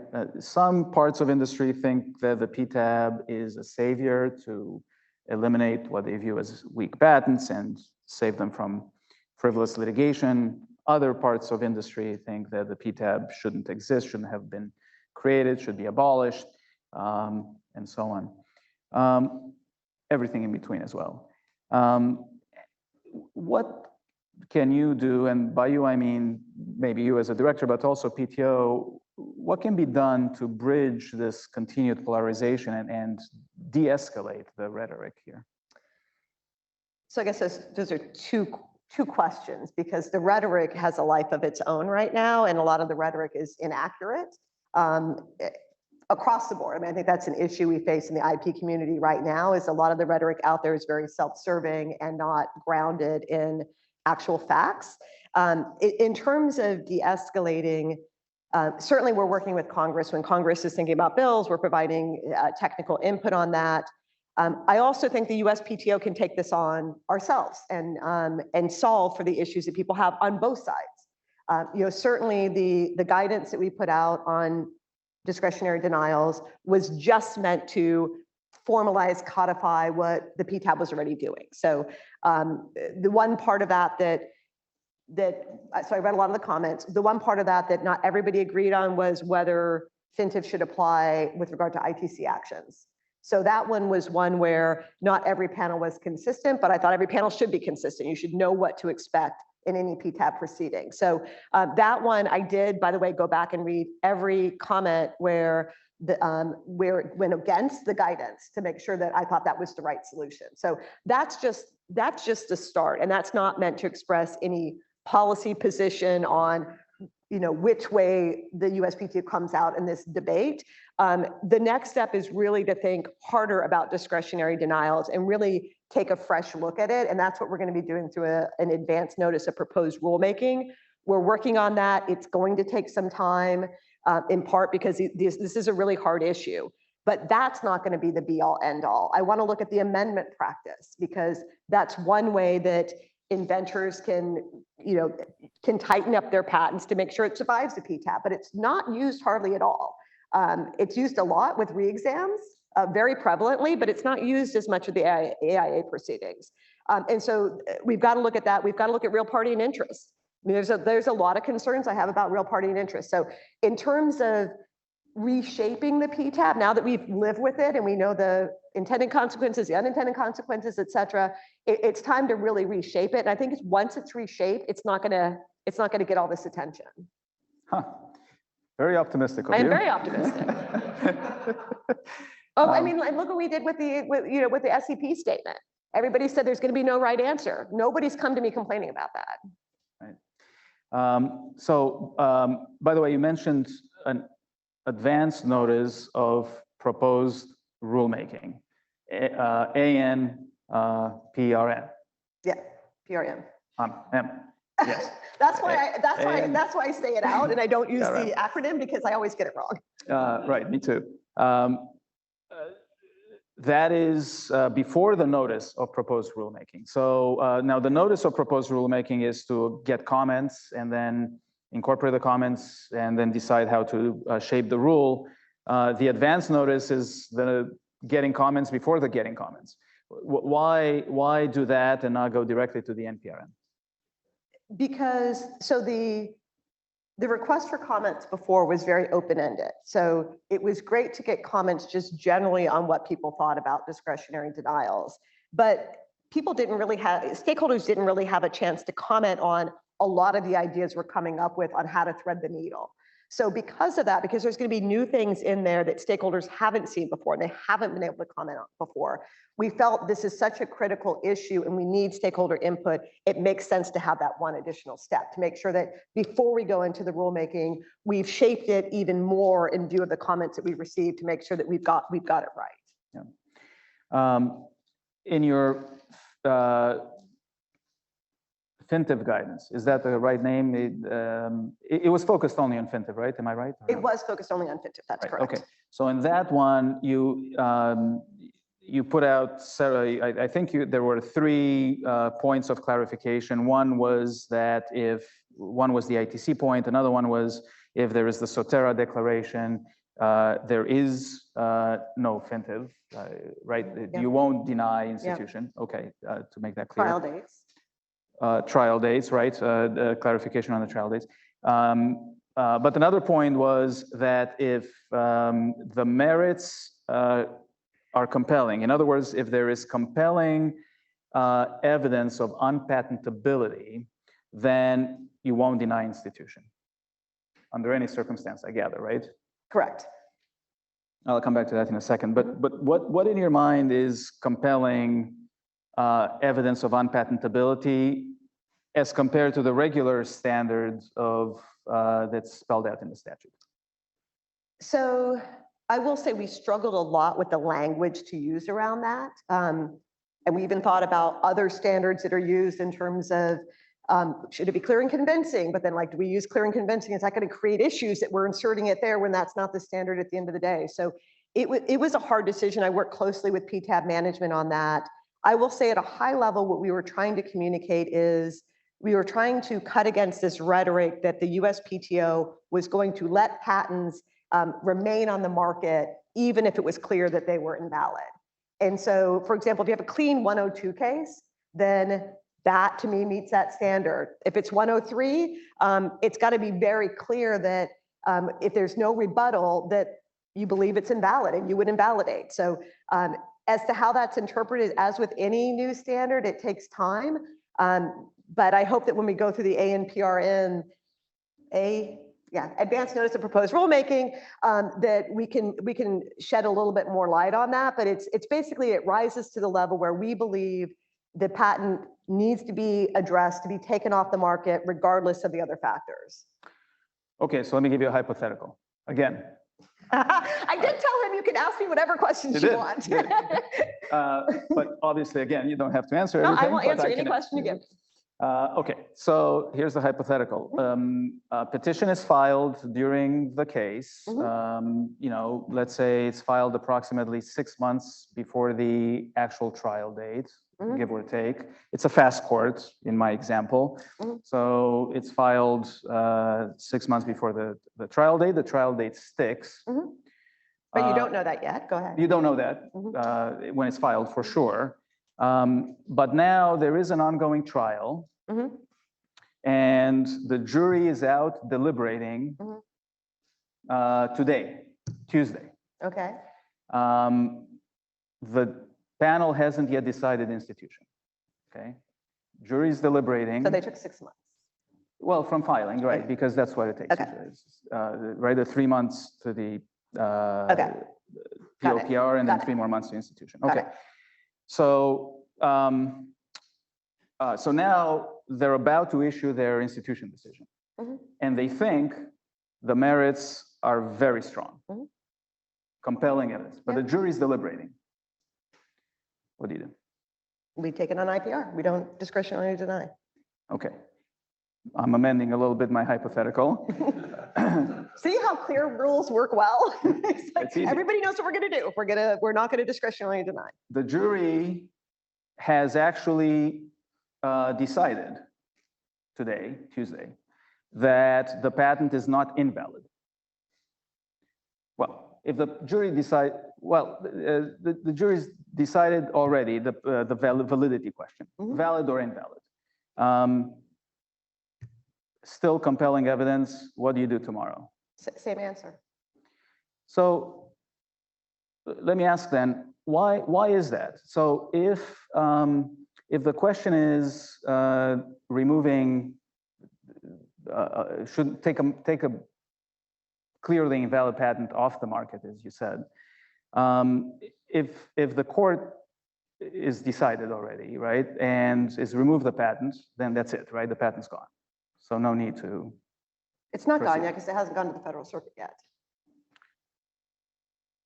Well, it is. It's subject to appeal. It is gone, but it's subject to appeal. It could come back.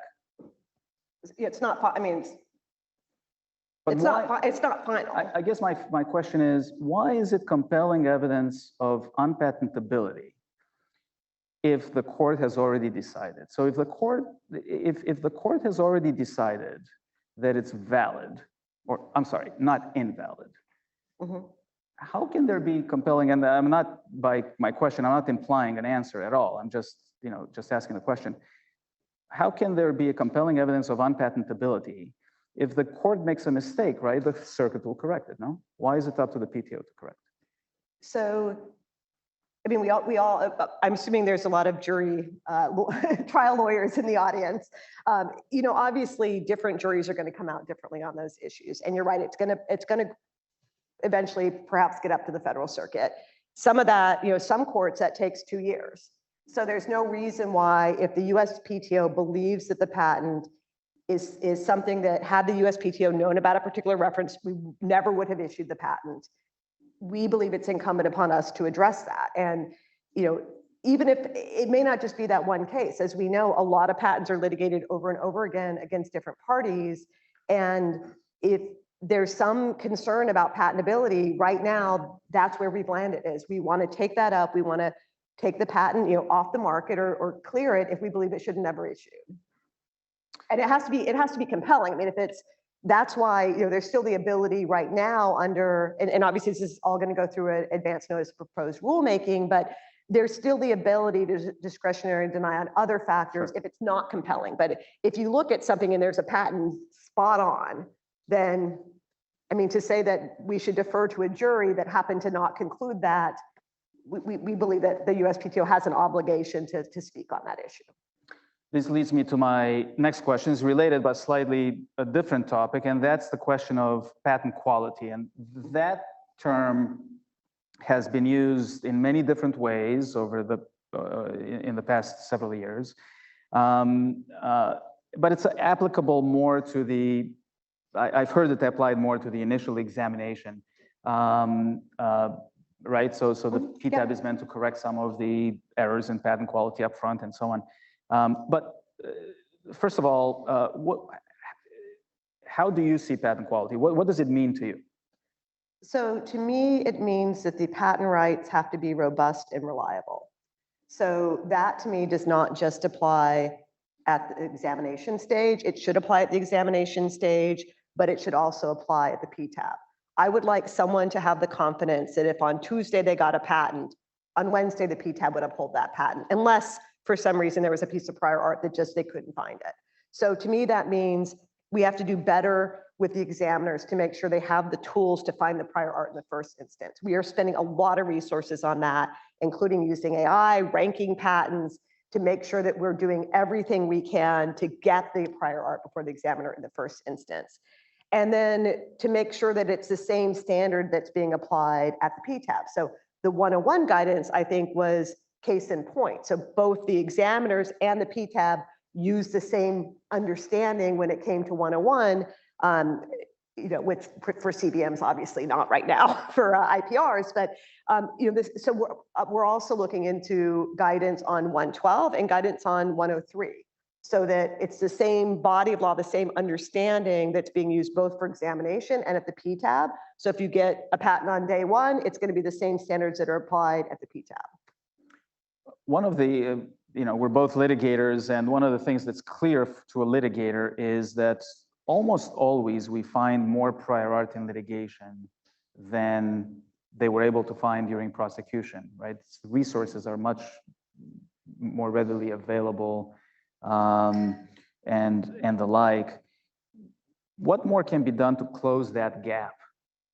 So I will say that I won't say which tool it was, but there's a tool that I used to use as a litigator that it always found the best art. It was AI, it always found the best art and it ranked it. So it would tell you, here's the prior art by rankings. And so the first thing I asked is, why aren't we using that? Because I always found better art than before this. And I was told we're developing something like that. I want to test it against that. So I want to make sure that not only are we finding the right art, but we're ranking it, because the examiners only have a certain amount of time. So to me, that's number one. There's a lot of other ideas I have on that. I'm very concerned about, and I'm not sure what we're going to do about it, but the fact that a lot of applicants don't look for prior art because they're concerned about willful infringement. So is there something we can do to move the needle on that? And so I think if we make this a responsibility of both the applicant and the PTO, there will be incentives to find the prior art early. I think if we're using AI that ranks it, one thing we're thinking about is using AI that ranks it and giving it to the applicant in the beginning, before we even do an office action, to say, here's the art we found. If you want to pre-address this and amend your claims, feel free to do so. So we have a lot of ideas around this, but I do think using AI and ranking is going to be one of the key ways that we'll find the art in the beginning. Is there some chance people find other art later? There is, but I think it really minimizes that chance. Yeah, I couldn't agree more. AI is the key here, and using it wisely. And some of those suggestions I think are fabulous if we can be implemented. So staying on AI, when I was there, I think we denied the DABUS application, which was alleged to be an invention invented entirely by a machine. And I think that was appealed. The Federal Circuit agreed. On the US law currently, the inventor needs to be a human being, a natural person. So what are your thoughts on that? Should the United States change the law to allow patents to inventions created by machines, if that's even possible? Yeah, so I would say a couple of things on that. Number one, in this area, as in others, I think the US needs to continue to lead, and to lead globally on issues like this. So we need to delve into these issues and then speak with offices across the world to make sure that we're leading and that other countries are following precedent. When it comes to AI, we just formed the AIET, Emerging Technology Partnership. I encourage everybody to get engaged. These are hard issues. I have my own conflicting views about it, in part because I worry that if AI is allowed to invent and patent, you could just set AI free and it could just patent every single variation of something, and it would foreclose innovation, it would foreclose follow-on innovation. And so I think we need to be really careful, because we certainly want to go back to first principles in terms of what is a system that's going to work to incentivize not only the original innovation, but the follow-on innovation and raise GDP, create jobs, et cetera. And we have to think about how AI plays into that. So I understand how the decision was made in the first instance. I think we now need to focus even more on policy and hear from stakeholders on that as we move forward. Yeah, I think time's a ticking here on this issue. Other countries, I think DABUS was allowed, I think in Australia and South Africa, if I'm not mistaken. Other countries are addressing this. Yes, no, I agree. Is the are you going to have an opportunity for the public to participate in this as well? Yes. Okay, great. Okay, so speaking of international cooperation, you just came back from Geneva, right? Mm-hmm. How was that trip? And what have you found to be the major global issues? Maybe AI was one of them, but what have you found to be the major issues addressed at the global level? So I was heartened to know that most countries are really focused on small to medium-sized enterprises and making sure that they're supporting those enterprises in terms of innovation, protecting their intellectual property, et cetera. So just the same thing we talked about with CI squared, every country seems to have their variation of that, from the big, from Japan, from EPO, to a lot of the smaller countries that are more nascent in terms of the development of their IP system. So that to me was the most prevalent issue. And then beyond that, for a lot of the countries, they really need support. They need training. They need the US examiners to swap with their examiners. They need us to provide training across the board in terms of how we implement our own systems. So that was that was a topic of conversation in most of the meetings.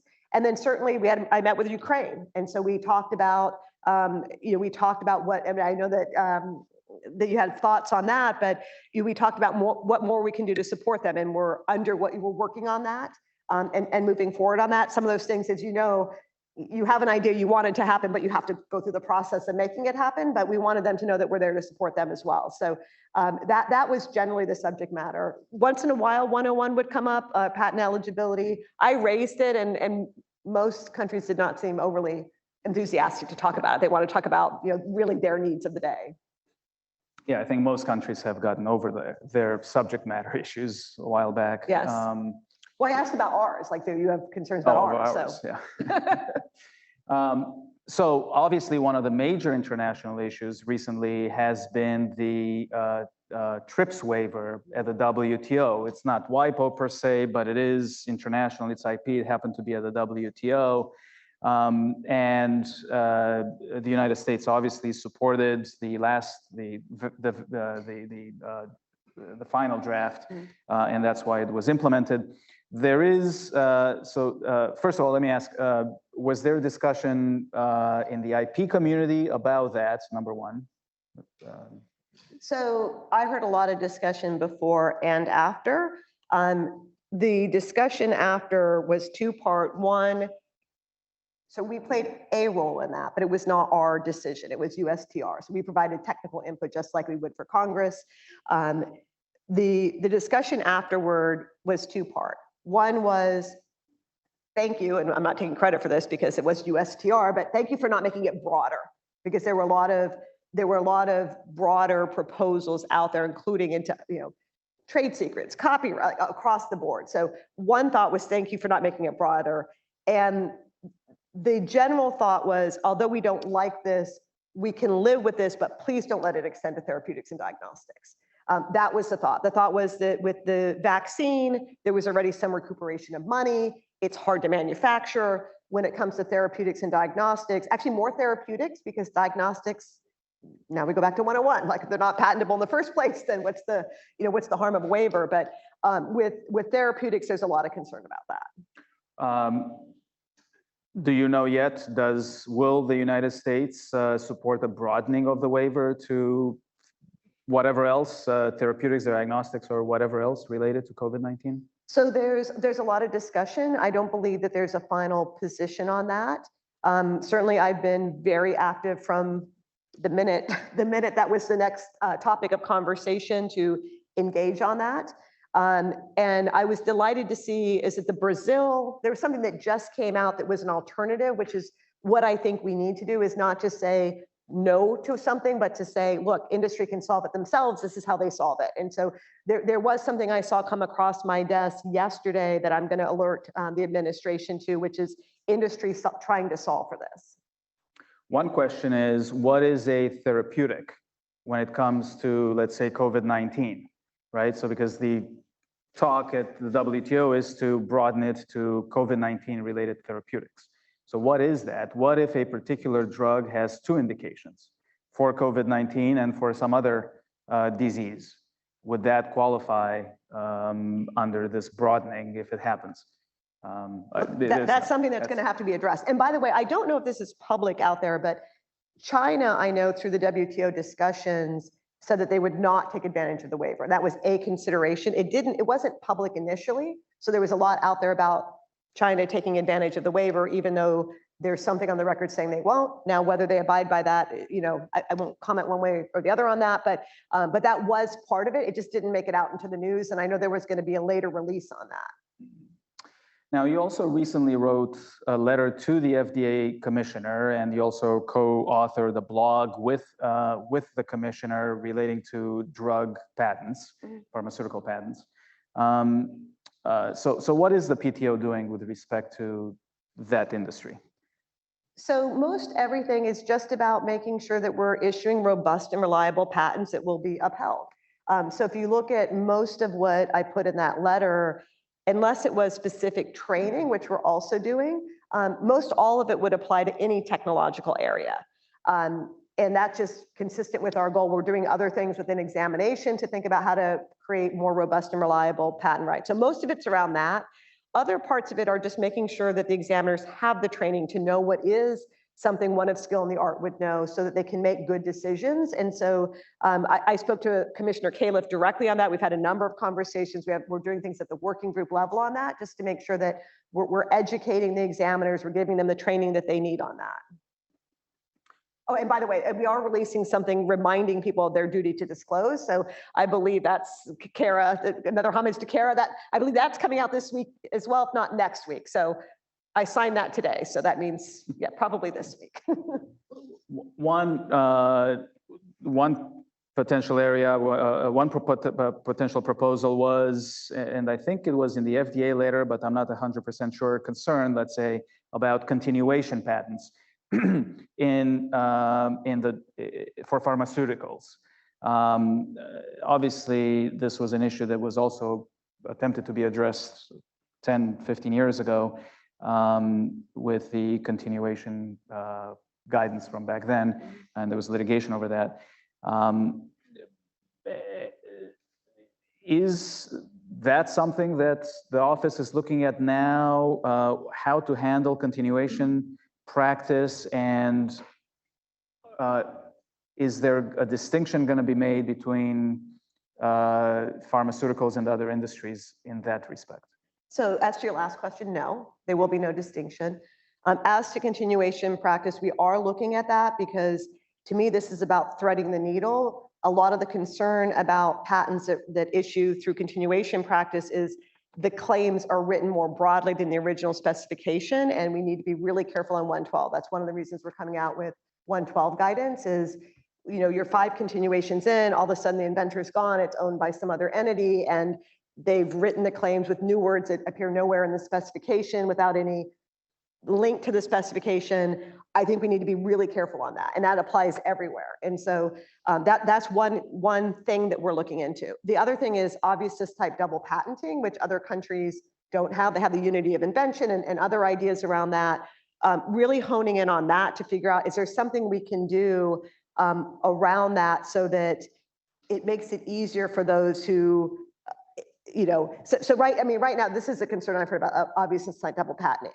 If you've got 15 patents, all of which are obvious in view of each other, you've got to do 15 IPRs. You have to or you can take one down, but then the rest of them survive because there's no way to take them all down at once. So just trying to think through, to the extent we have obfuscus type double patenting, is there more we can do around that to make sure that every inventor gets their invention, they get their patent on their invention, but it's not extended beyond that in some way. Okay, we don't have a lot of time left, but let me ask you on the trademark side. Okay. Because you are the director of the Patent and Trademark Office. There's been a huge increase in trademark filings, right, over the past couple of years. A, is that still ongoing? And B, how is the office coping with that and with the resulting increase in pendency?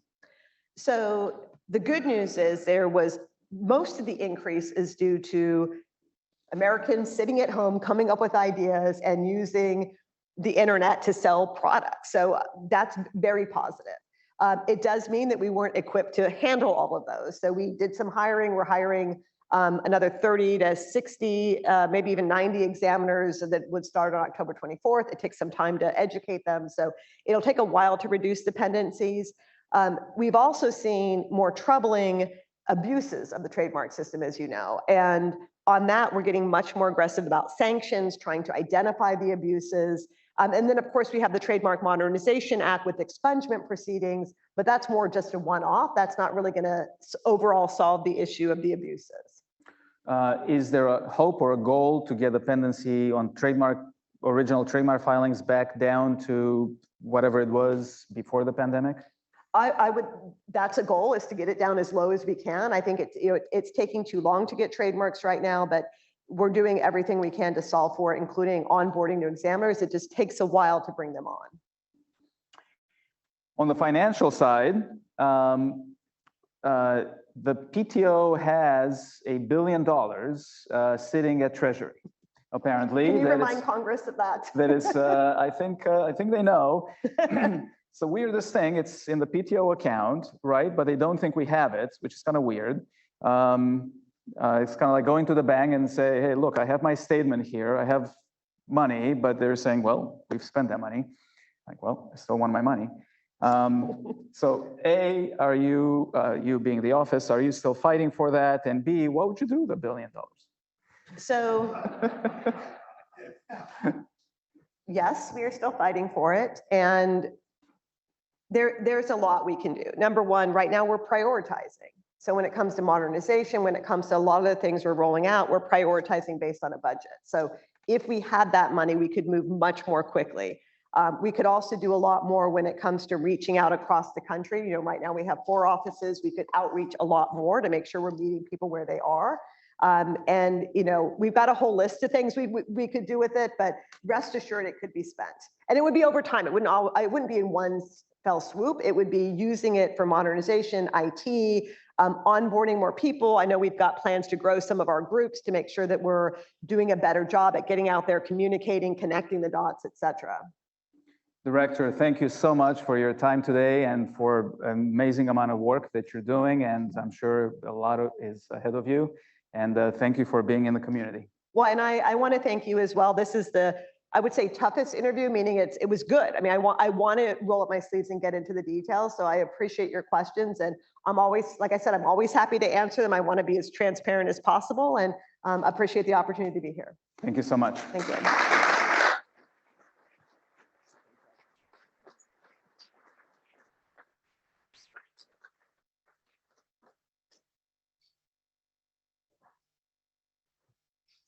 Thank you so much for that excellent panel.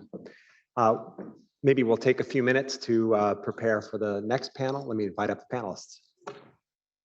Hello, everyone. So we're the third panel, the third part of the conference, and we're standing between you and now apparently the very well-deserved drink that Brian has planned for us. So we're going to try to be interesting, but then also get you to your drinks, and we'll provide some time at the end for some questions. So the focus of this panel is the American Invents Act at 11, review from those in the room where it happened.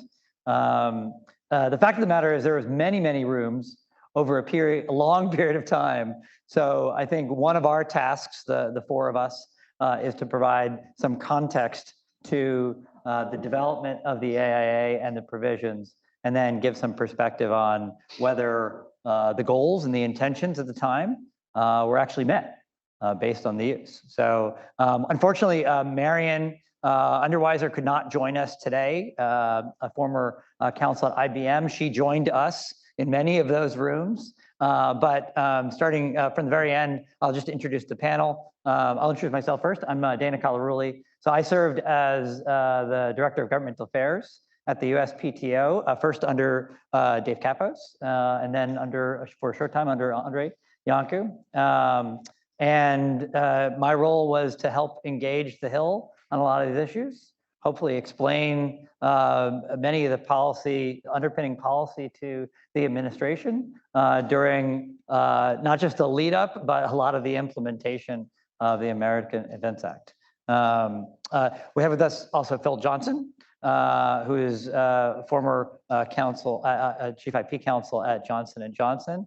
And I got to have both Phil and Dave on the board of directors at the Intellectual Property Owners Association during their terms. Dave was at the time the chief IP counsel at IBM, and then became the director under which the AIA was enacted and was burdened with, we were burdened with implementing those provisions as well. And then Lori Self, formerly here at Covington, Yep. And now in-house counsel at Qualcomm. As I was saying to Lori before we got on, I remember sitting in a couple different roles with Lori around lots of tables in lots of different rooms, debating some of the merits of provisions that became part of the Act, and also provisions that never made it into the Act. So we can talk a bit about that. So let me start, and then I'm going to try to make this a conversation. But just to go back where I started, I think the goal of this panel is to put into context what all of this happened, that a lot of these conversations, a lot of these policy conversations were not made in a vacuum. And there were, even before Congress picked up legislation, there were lots of conversations about how the different pieces would fit together. So I think these are the four questions I'm going to put on the four of us.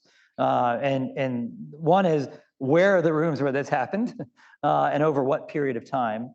What problem did stakeholders in Congress want to solve as they were considering the various different proposals that became the Act? Very important, what were the assumptions that were made at the time? And I guess, significantly, were they right based on the usage? And then the question is, did those provisions have the expected intent? And what do we do now to make sure that the system is working? So in asking those questions, I'll go back over those questions again. I think that there are really 5 phases, and I thought we could do this chronologically. There was certainly the lead up to the American Invents Act, and there was lots of discussions in associations. It all started with an NAS study, an FTC study that now seem very much ancient history. A second phase then was Congress jumping in, and you all remember Lamar Smith taking the lead with hearings back in 2004 on a very, very early draft of legislation. 5 Congresses later, we enacted the legislation. So there was quite a bit of time that then Congress jumped in. Then there was the very immediate passage and compromises that were made to get to enactment. Dave, I think you and I were both at the PTO during that period of time. Follow that was the implementation. And then follow that was all the activity and the use of the system that was put into place for about 10 years. So I think in those 5 phases, Phil, I wanted to start kind of with you and to talk about, even before Congress got involved, what was the conversation within the IP community? What was the conversation within government on what problems we had to solve? I don't think there was a lot of conversation before Congress got involved, other than the National Academy of Sciences study. That was a rather academic study that was intended to improve the patent system. And the NAS study, as we called it, really wanted to improve the patents by, number one, allowing the public to participate in the patenting process by citing prior art. Number two, they wanted to require 18-month publication of all patent applications so that that information would become available as prior art against other publications. They wanted to go to a first inventor to file system because of the problem of prior secret invention becoming prior art at a later time. And so they were worried that patent examiners wouldn't have all of the relevant art available to them when they were examining applications. And finally, they wanted a European-like post-grant opposition proceeding. Their proposal was very much along the lines of the European system, where you could have an opposition for the first 9 months after the patent issued. And then once you went through that opposition proceeding, validity, at least as they saw it in Europe, was pretty much settled, and you could enforce your patents and get injunctive relief as appropriate after you'd gone through that system. The other thing they were worried about was that there were various subjective intent elements in the US patent system, and we know what they are. Willful infringement, inequitable conduct, and best mode all turn to some degree or other on the state of mind of an actor, the subjective intent of an actor. And they thought that that injected a great deal of uncertainty. And so they wanted to, in essence, eliminate all subjective intent. And that's where the conversation really got started. But once Congress started to get involved, of course, that drew in a lot of stakeholders, which I guess now I finished my part of that question. I'll turn that over to you all to. Well, I'll let Dave jump in as well. Dave, at the time, both of you were sitting on the IPO board and talking about some of these. AIPLA also had not only resolutions, but draft texts that they sent up. Were there other priorities you think that at least those early drafts were trying to address at the time when Congress jumped in? Well, first of all, thanks, Dana, for including me in this panel. Great to see you. Great to see everyone in person again here. And great to be back in DC and talking about the AIA and the PTAB. So I want to start by seconding something Phil mentioned. We all had in our heads regarding the PTAB and the National Academy's report and the discussions in places like IPO and AIPLA and just in general were around modeling the US post-grant system after the European system, which was a sort of a single challenge opportunity early in the life of a patent. And I remember clearly having the assumption in my head the whole time that that was essentially the model for the system we were going to wind up with, which is, we'll talk about it, I'm sure, later, but the prevalence, the dominance of the IPR part of the US system marks a real departure from what the Europeans did. So I'm sure we'll come back to that. So in terms of general objectives for legislation, my recollection, they certainly go back to the National Academy study. They certainly go back to items, specific items like 18 months publication and getting rid of interference practice in the end, moving to a first inventor to file system. But I'll just add a couple of overlying, as I remember, overlying. Mic is not on.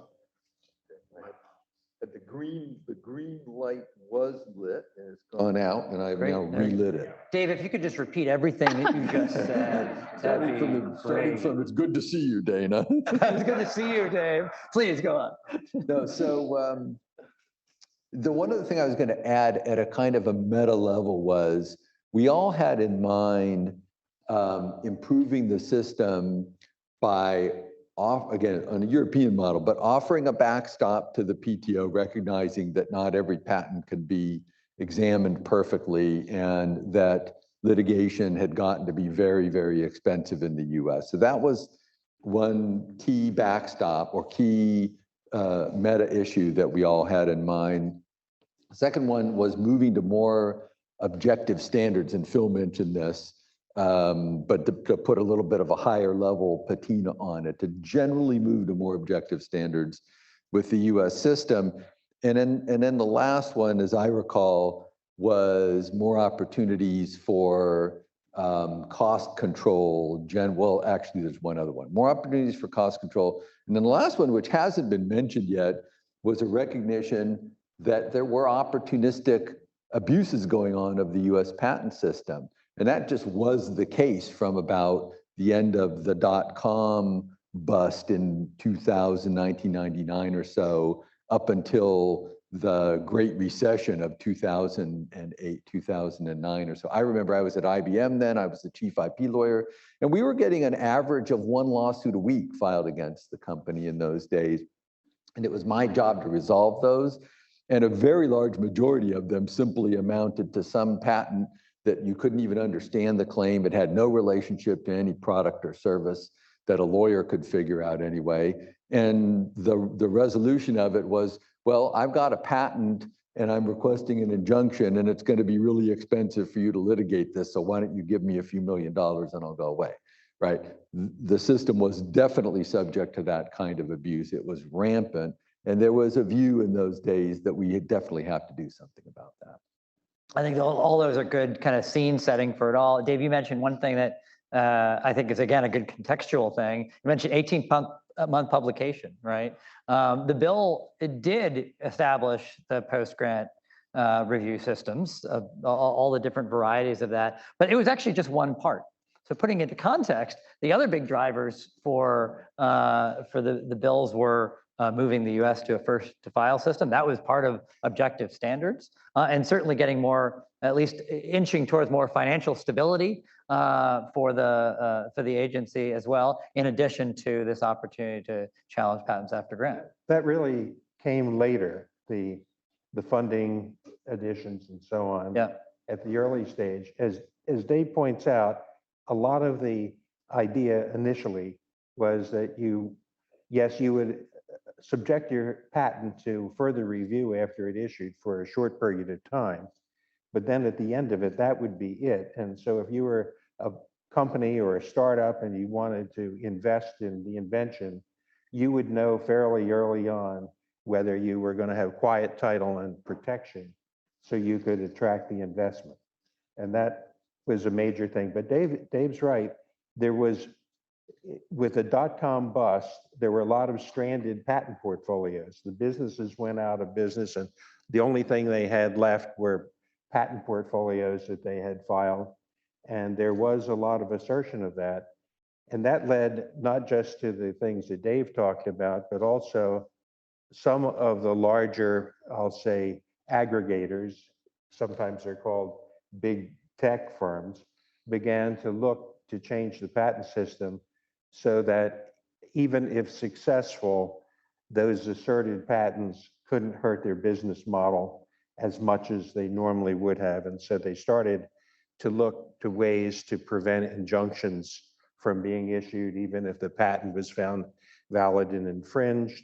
They worked very hard on damages reform, or they wanted damages reform, so that if they were found to infringe, the base or the amount of the damages to be awarded would be a very small part compared to what they were really worried about, was that somebody would collect a percentage royalty on their aggregated product.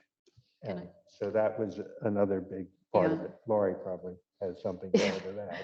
I was going to jump into you next, but go. Yeah, well, I think what Phil and Dave are both speaking to, and this kind of ties back to the question that was raised in the first panel, you know, what happened? Like, why did we see this significant shift in US patent legislation policy towards, you know, a much more skeptical view of the patent system? I think if you look at the origins, as Phil and Dave were describing the debate around patents, it really was an effort to improve a system that fundamentally the authors of that NAS report believed in and supported. So you were talking about improvements around the margin, you were talking about harmonizing US and international standards. You were not talking about fundamental shifts in critical issues like remedies.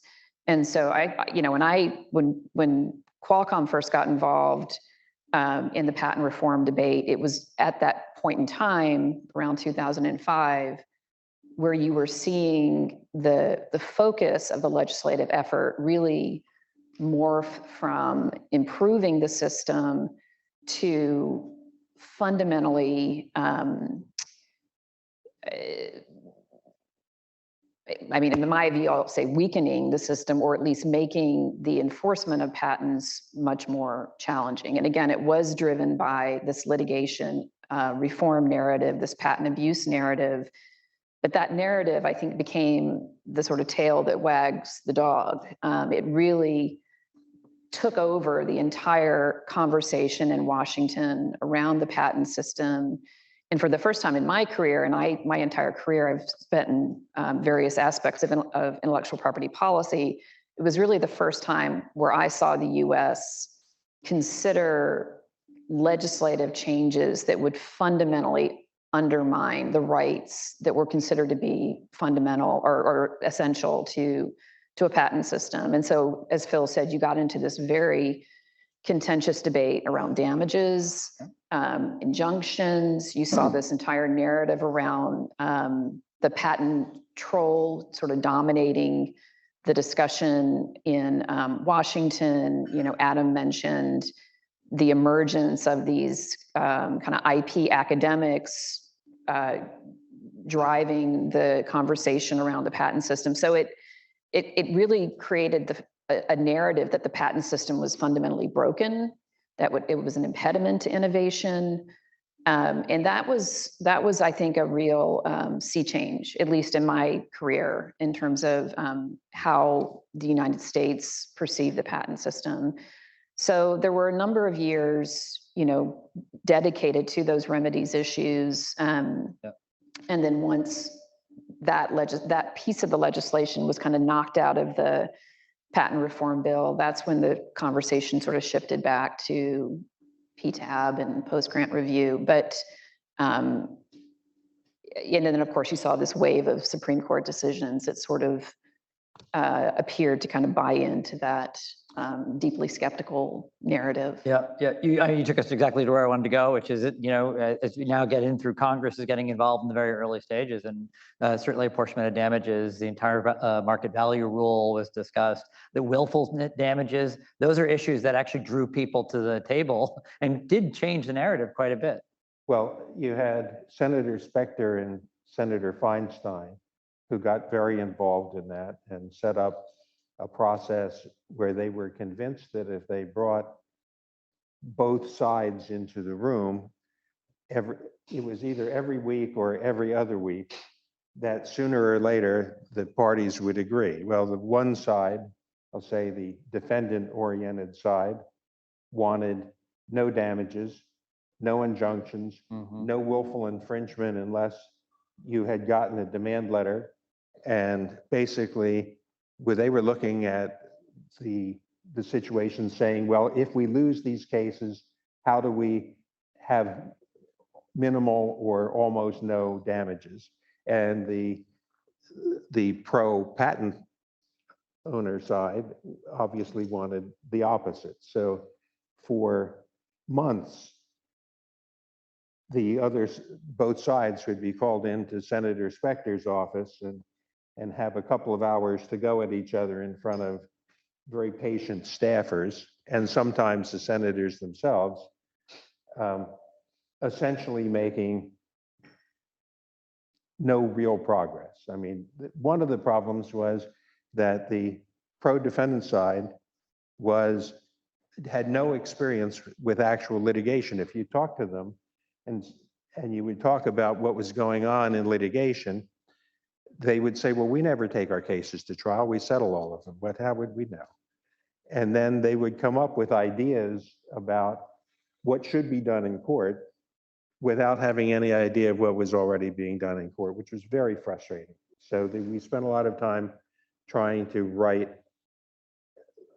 proposed legislation that basically was telling the other side exactly what was already going on in court, which they said wasn't going on in court. And that went on for quite a while. And we did a lot on inequitable conduct and some of the others as well, which did not end up getting into the bill, which we'll get to at some point. And I think just to quickly build on Phil's points, I mean, I think what was also lacking from the debate was really an understanding of the role of remedies. Why do we have a system premised on injunctive relief and meaningful damages? It's not to achieve a better hand in litigation, it's to prevent litigation, right? It's to bring potential users of your patents to the negotiating table so you can avoid litigation. And that was really, the fact that the debate was so laser focused and myopically focused on what happens at trial, I think really showcased the lack of understanding of the role of patents and the role of a patent system built on property rights and the kinds of meaningful remedies you associate with property rights. And once you erode that foundation, what then happens? There was really a lack of appreciation for that. And that's one of the reasons actually that, our coalition, the Innovation Alliance, was formed, because we were a group of R&D intensive companies that patent or license our patents broadly in order to continue funding that R&D cycle. And so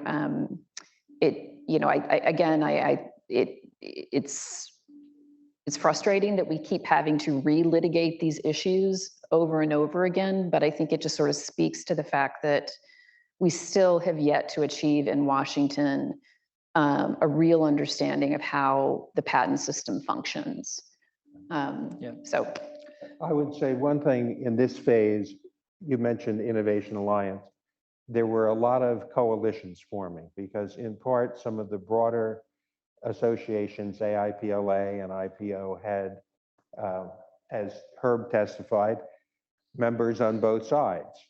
And so you had the Financial Services Roundtable, the 21st Century Coalition, IA, and many others forming at that point around the issues, because the major big tent IP organizations weren't well positioned to be able to talk on the matter. So do you think that, it's a question for all, do you think, I have that same memory that this whole discussion, as Congress took it, the narrative, certainly the troll narrative became much more prominent. I think it was a very helpful rhetoric that was used with Hill staff to say that there's a problem. Do you think that those coalitions and those divisions, particularly between different people using the system, was that inevitable during this time, or was it enabled by the discussion? I feel like, certainly we saw this. There are people on both sides. Those divisions in the IP associations just got much more clear, much more prominent. Was that as a result of the legislative process, or what caused that? Well, Chairman Smith introduced, I think it was HR 2795 in 2005.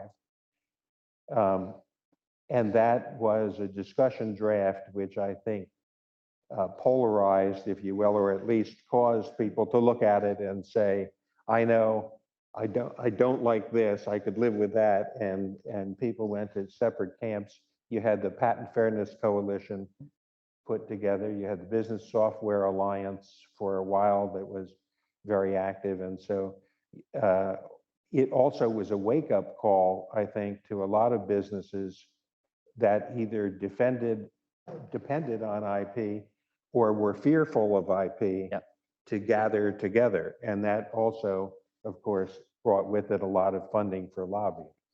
So the pie got bigger. It pulled in more potential advocates. I would say a lot of American business that invented and manufactured things kind of took the patent system for granted and it was a wake-up call that maybe they shouldn't take it for granted. They got to do something to defend it. And on the other side, you had this people who saw it as a real risk to them.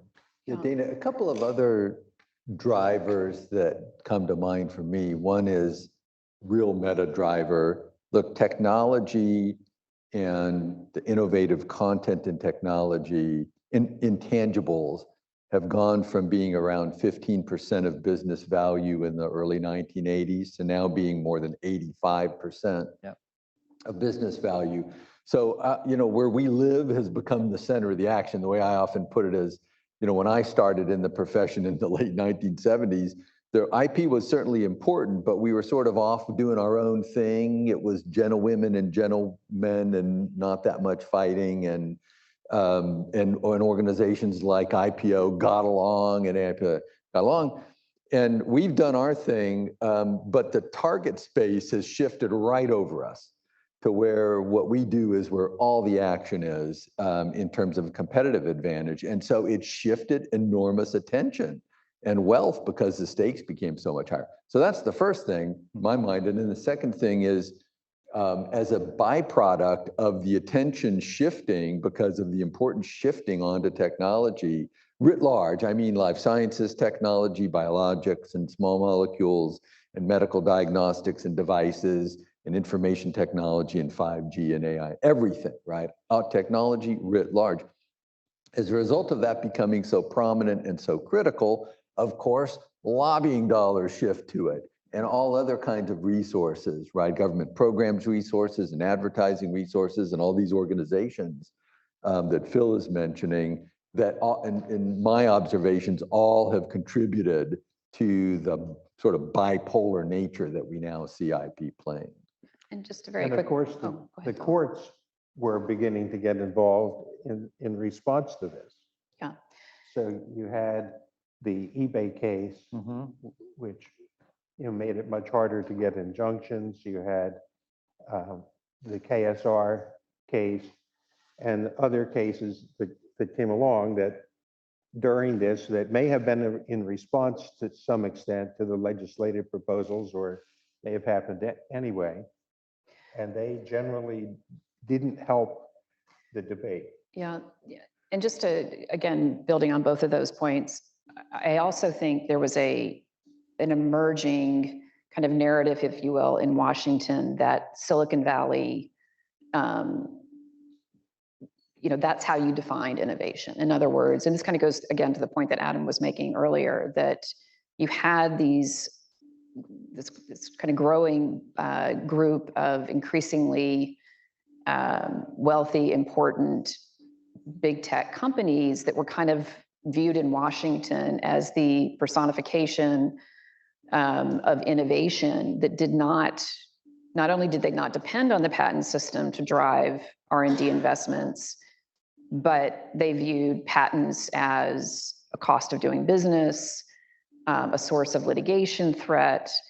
And again, the fact that you had policymakers in Washington equating these companies with the presence and future of innovation in the country gave them an enormous, and I think, in my view, sort of an outsized voice on this issue around, you know, how do we need to evolve our patent system? How do we need to reform our patent system? And that was a really difficult political dynamic to push back on. So for, you know, companies like ours that are deeply dependent on the patent system to fund R&D, you know, for a number of years, we were very much on the defensive in trying to justify, you know, why do we have a patent system? Because there were certainly companies in the room that would have been perfectly happy to have seen the patent system, you know, abolished.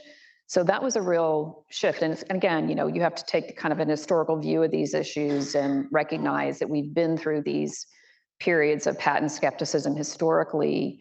But I think today, you know, the stakes are as high as they've ever been in our history in terms of, you know, the impact of so-called domestic patent reform is no longer limited to the United States. You know, one of the critical roles that the US patent system has always played is a kind of signal to the rest of the world, in terms of, does the rest of the world respect intellectual property rights or does it not?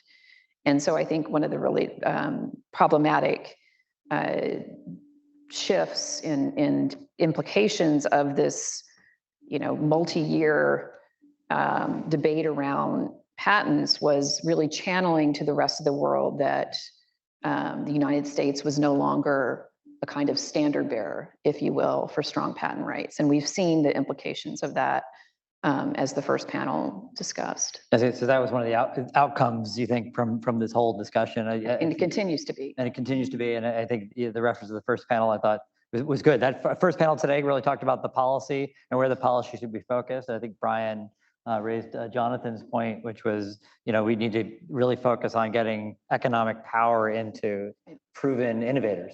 And they're proven by coming to the PTO and making a case. And that's where our policy should be, and that should drive all those things. So, all right, so fast forward, we go through 5 congresses of this discussion, and then we lead up to the passage. Let's focus a little bit more on the one part, which is the PTAB proceedings.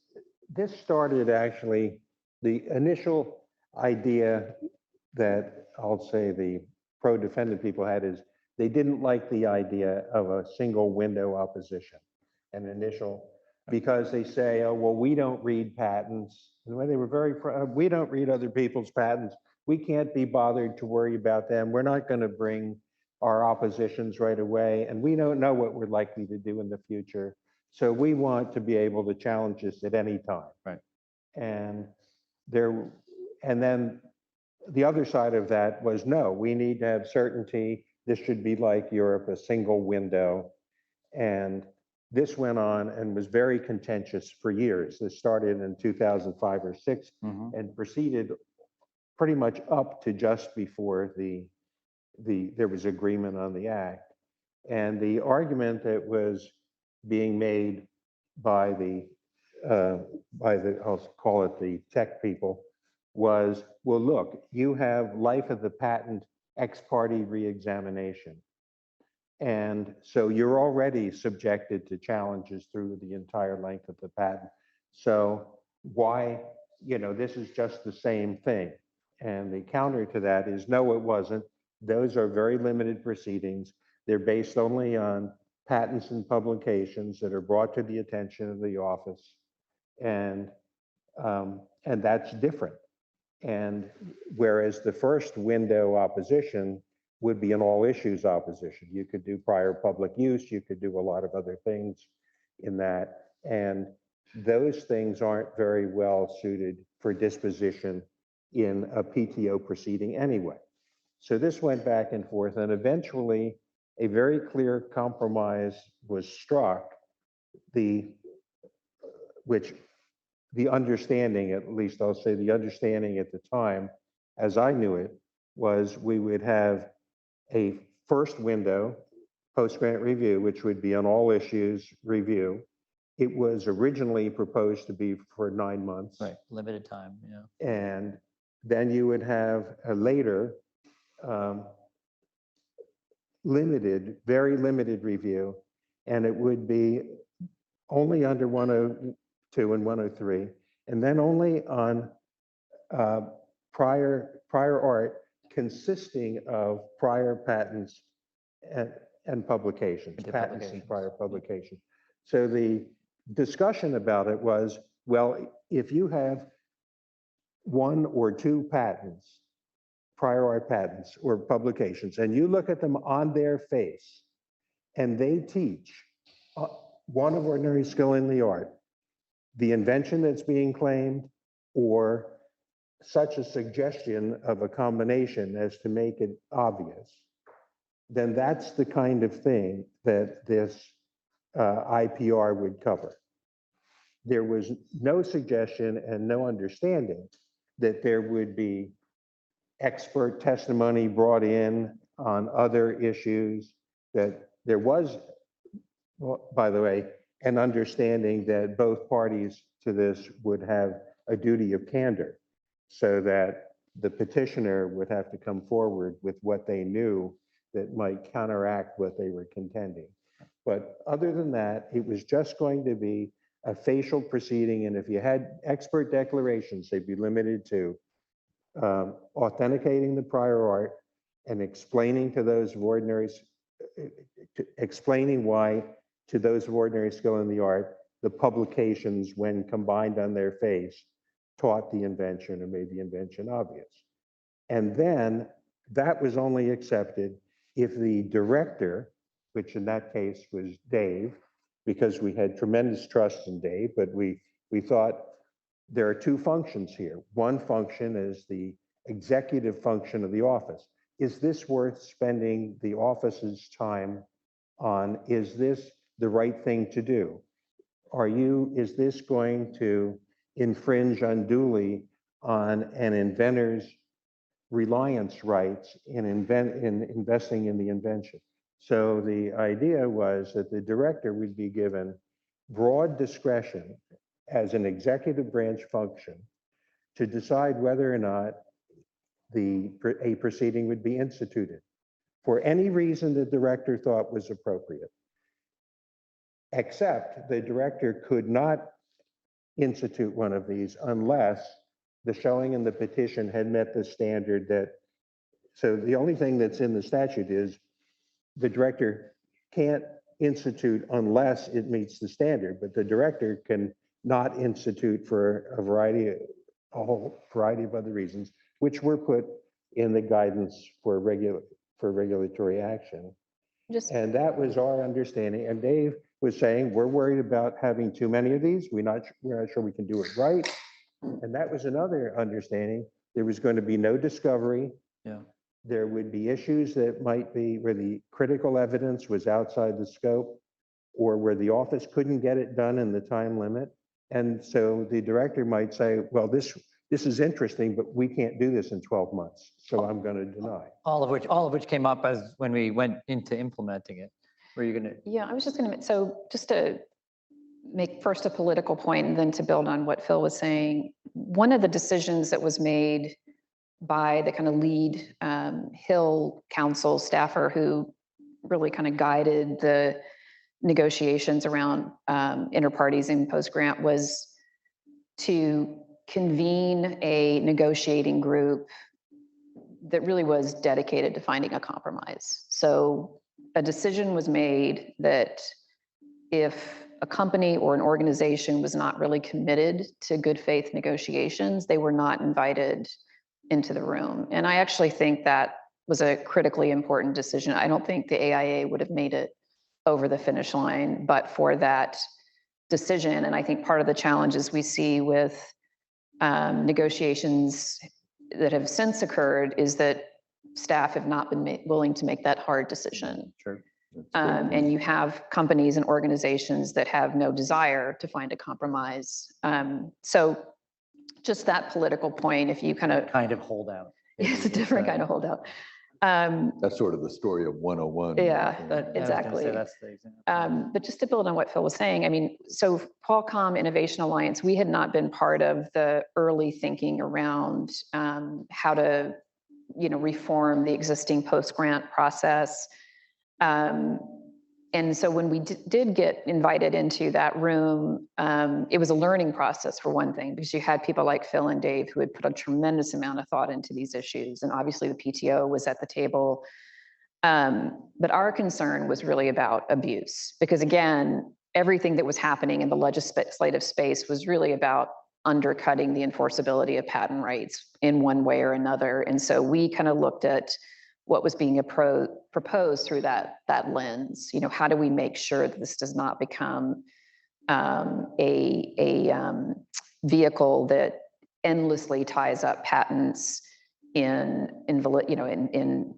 review proceedings, that does not deviate from what would be considered, due process norms and the like. So that was sort of our focus going in. But I will say again, just how much we learned from Phil and others who were in that room. It was truthfully, it's one of the most exhaustive legislative negotiations I've ever experienced, to the credit of the folks in the room, to the credit of Hill staff. And one of the things that really, stood out for me as I was living through it and learning, and it was really a very thoughtful but exhaustive process to think about how does every aspect of this system, which was, first a one-part system, then a two-part system, ultimately a three-part system or a four-part system, how do all these different moving parts work together to create a system that is balanced? Yep. And there was a tremendous amount of time and effort that went into ensuring that safeguards were in place to protect the interests of patent owners, but also to create a meaningful opportunity for review.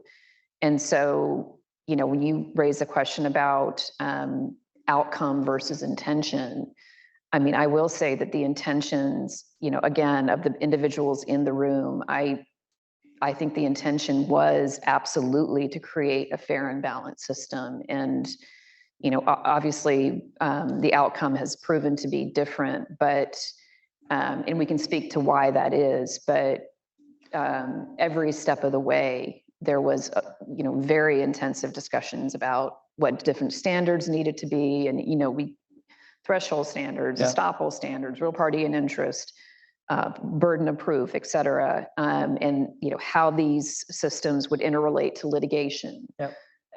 So it's it's an example of how the best of intentions don't necessarily bear the fruit you hope, but the intentions were there. I'll just add, and Dave, maybe you want to comment on this too. I think in addition, I think the points you make on the how do you get legislation done? First of all, it was very exhaustive over 5 Congresses. Second of all, there were staff that understood the issues or took the time to understand some of the issues and pull the parties together who wanted to work in good faith.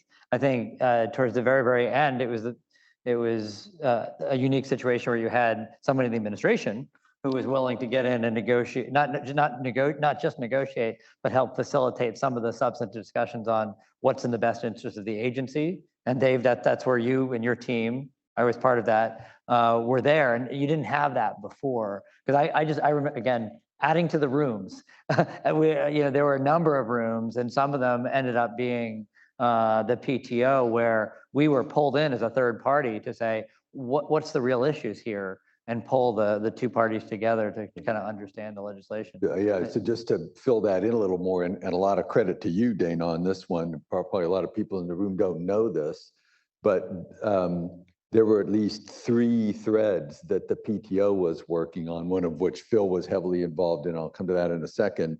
The first one, though, was the Secretary of Commerce convening quiet, small meetings in his office, on the 5th floor of the Department of Commerce, with the 500-gallon fish tank and the fireplace burning and a beautiful breakfast, and members of Congress coming over, and key stakeholders invited in, like CEOs of major companies on both sides, for the Secretary of Commerce to personally, I don't know if I'd call it twisting arms. I don't think he really did that. This was Gary Locke when he was there.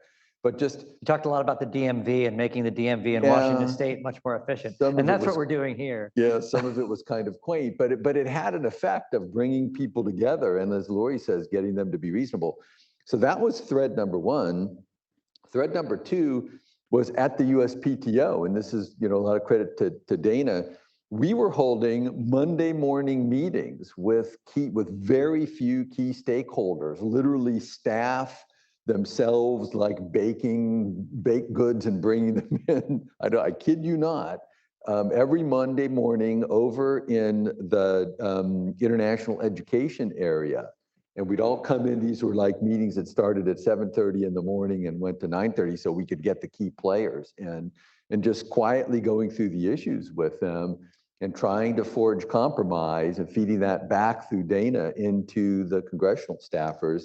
And then the third channel. And Dave, at the direction of the White House. I mean, there were conversations about competitiveness and jobs at the White House, and one of the outcomes was a CEO said, "Well, one of my top 3 issues is the patent system," and the president said, "Well, PTO, you need to find a compromise on this to move legislation forward." This was not like we weren't freelancing. This was we weren't freelancing. We were actually tasked to get this done. The third one was a group of key IP stakeholders, Phil, and I'm sure you remember this well, who again, needed a quiet channel to be heard and to be factored in directly into the administration. And we were playing that role at the USPTO too, having these quiet meetings where we could just listen and understand and go back and forth and try and craft solutions. And it was, so the PTO wasn't just like ready to help, right? And the administration wasn't just waiting for Congress to ask questions. It was actually in there pushing the agenda. Yep. And then the courts continued to have an impact. We had Microsoft via I4I that was written on damages that did a lot to cool people off in terms of how you would assess damages. You had Star Scientific decided that took a lot of the heat off the inequitable conduct portion of it. And then people did start compromising. The preponderance of the evidence standard was not the same as giving up presumption of validity. And the only reason that that was accepted was because there's a provision in the AIA saying the burden remains on the petitioner to prove unpatentability. And the presumption was you're dealing with an IPR proceeding where your only real evidence is what's on the face of the two patents, as explained, and therefore they're authenticated.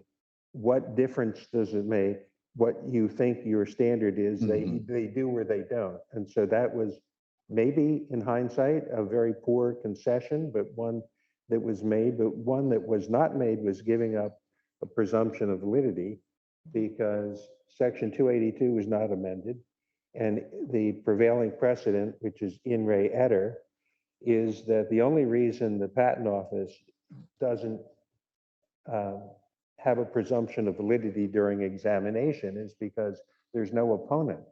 But in re etter says if there's an opponent, the patent owner has the presumption of validity.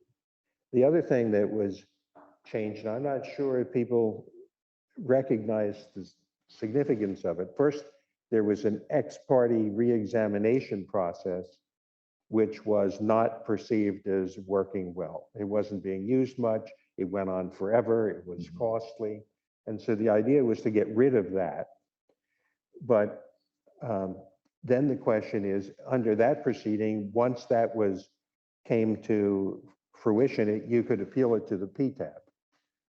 And then so you get an internal review. So now what are we going to do if you get rid of that and the PTAB itself becomes the deciding organization?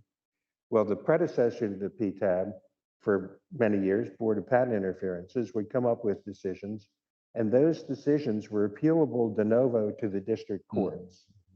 And the district courts, because they were appealable de novo to the district court, they really didn't have to pay attention to due process, because appealing de novo became a do-over at a trial court level. So they could do things as expediently as they wanted to, and obviously they wanted to do a good job and try to influence the district court judge that it was going to go to, that it should be upheld, but they didn't have to worry about whether they cut somebody off on getting critical evidence or whatever, because they knew that this would get reviewed. And this was really one of the staffers decided that for the sake of expedience, because you were going to have the separation between the director doing institution and the PTAB just conducting the trial, that would be kind of an internal check, and you wouldn't need to go on an ex parte appeal. So Section 146, which had allowed those appeals, was amended to exclude the possibility that IPRs could be appealed de novo, and gave us, therefore, the Arthrex problem. Because the Arthrex problem wouldn't have existed, never did exist back in the interference days, because it went to an Article III judge who then confirmed, appointed and confirmed. So, we're still dealing with that. Yeah, Philip, one other thing, just to come back to your set of standards, is the claim interpretation standard Oh, yeah. and whether to go with the Phillips standard or the broadest reasonable interpretation. And there again, this is just a good faith mistake we all made. We thought that there would be a full opportunity to amend claims such that on balance, in a close call decision, broadest reasonable interpretation made sense because it was the same interpretation used in examination. As we've learned, almost no claims get amended, right? And so I don't want to get too far ahead of you here, Dana, but that's an example of where 11 years later. That was in implementation, because that's not in the statute. Yes, yeah. But we did debate it at the time.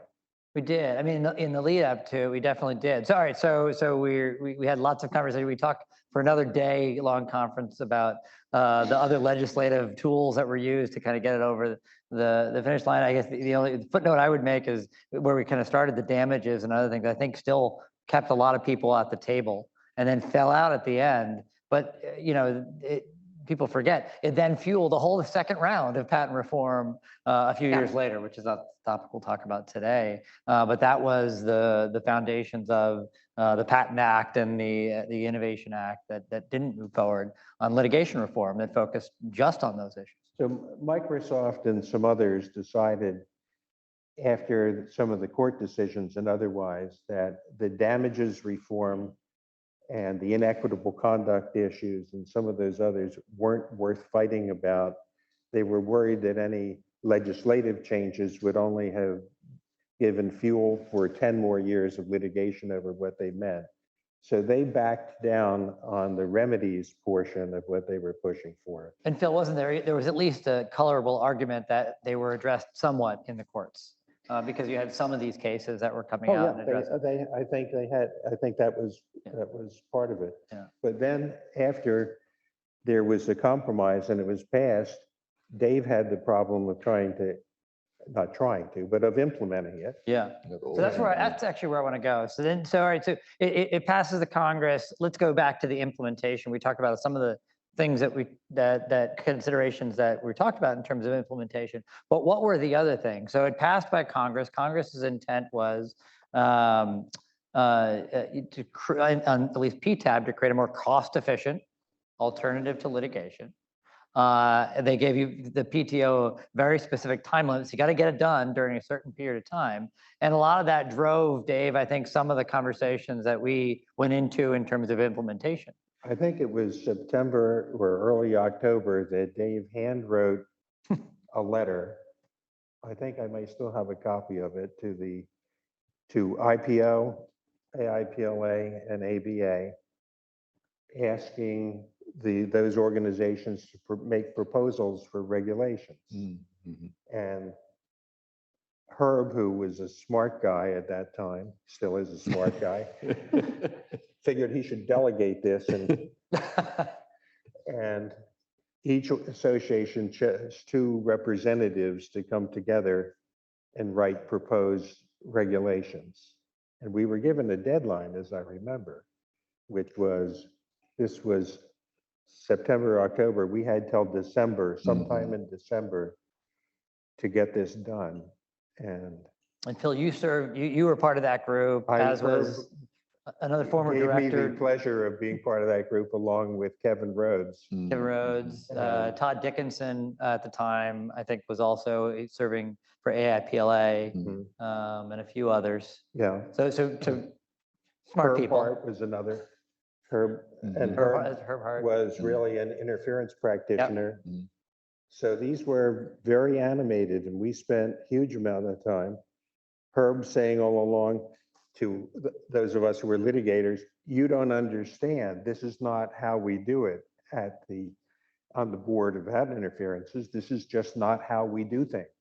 And with the rest of us saying, well, it's not interferences anymore, Right. Herb. It's something it's a different And we ended thing, up submitting, I think, nearly 100 pages of proposed regulation, and which is still up on the website because we discovered it during our prep.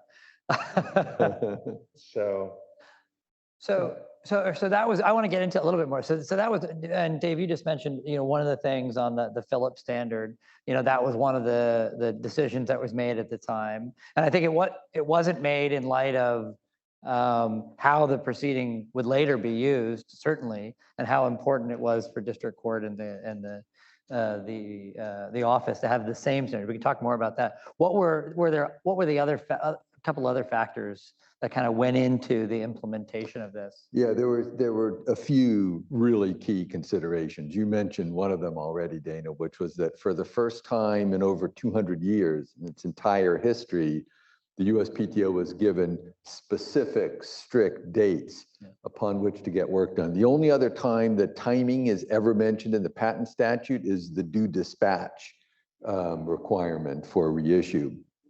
And so we were very worried, and for the agency, I was personally very worried that the natural thing for PTO to do would be to completely stumble and fall on its face and not get these things done in time. So number one, I remember saying and agreeing with the whole senior team in the 10th floor Madison conference room, the question was, I think Mike Tierney came in and asked, so how often is it okay for us to miss the 18-month target? Yeah, right. And I said, it is okay 0.00% of the time. It is never going to be okay, because that's the article that will make the front page of the New York Times. Yep.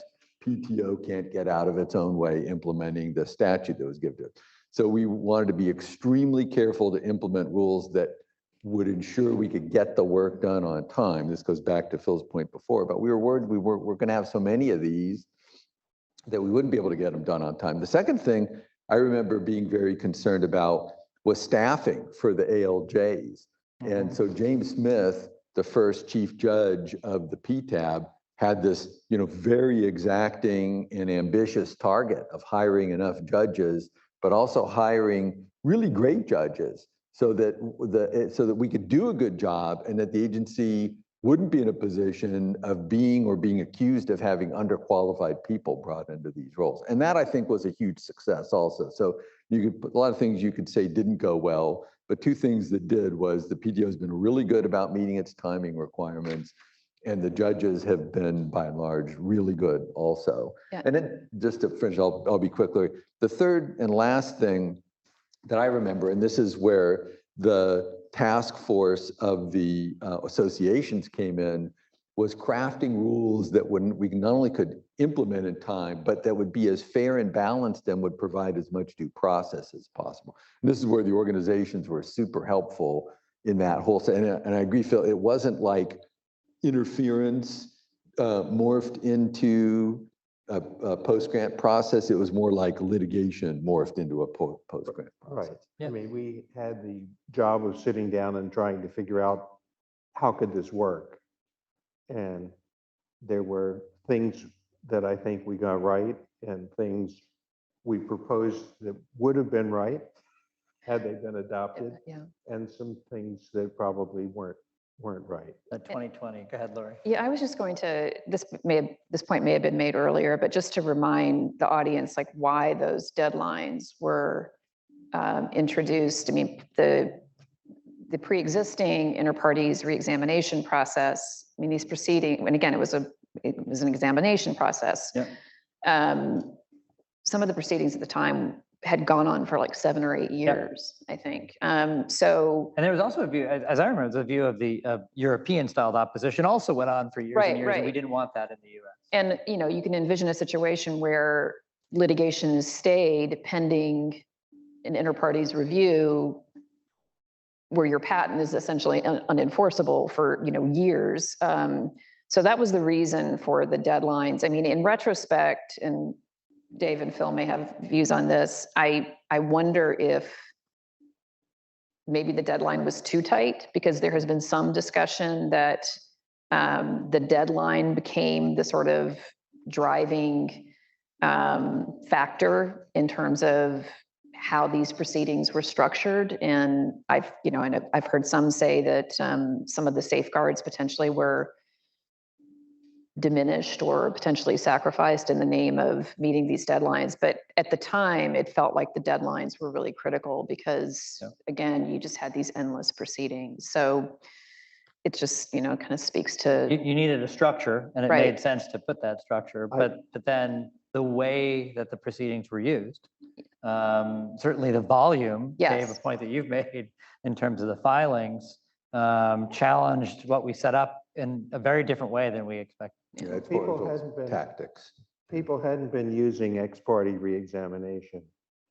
And my feeling about what happened is that those within the office who were writing the implementation wanted to be sure that these would be used.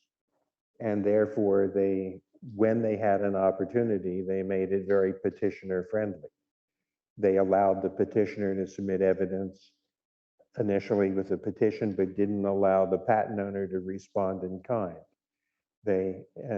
And so on. And throughout, I would say, where there was a question, they wanted to be sure this would be petitioner friendly enough to be used. And they accomplished it to a fairly well, because 3 times the number that were projected of petitions were filed, because, and there was clearly a mindset. It appeared to the stakeholder public that this was a tribunal that was very inclined to institute and very inclined to invalidate if they had the opportunity. And then James Smith kind of confirmed that after the death squad comment from Judge Rader, when he said, well, if we weren't doing some death squadding, we wouldn't be doing the job Congress gave us. And that to me was shocking, because I don't think Congress ever intended to create a death squad in whole or in part. And I think that that's part of what the IPR, the PTAB, is still suffering from, because once you create that impression, especially with an admission from your chief judge on the record, then it's very hard to unring that bell. Yeah. So, Dave, yeah, we touched on a couple of things that we're right now into the, we implemented it, how did it get used?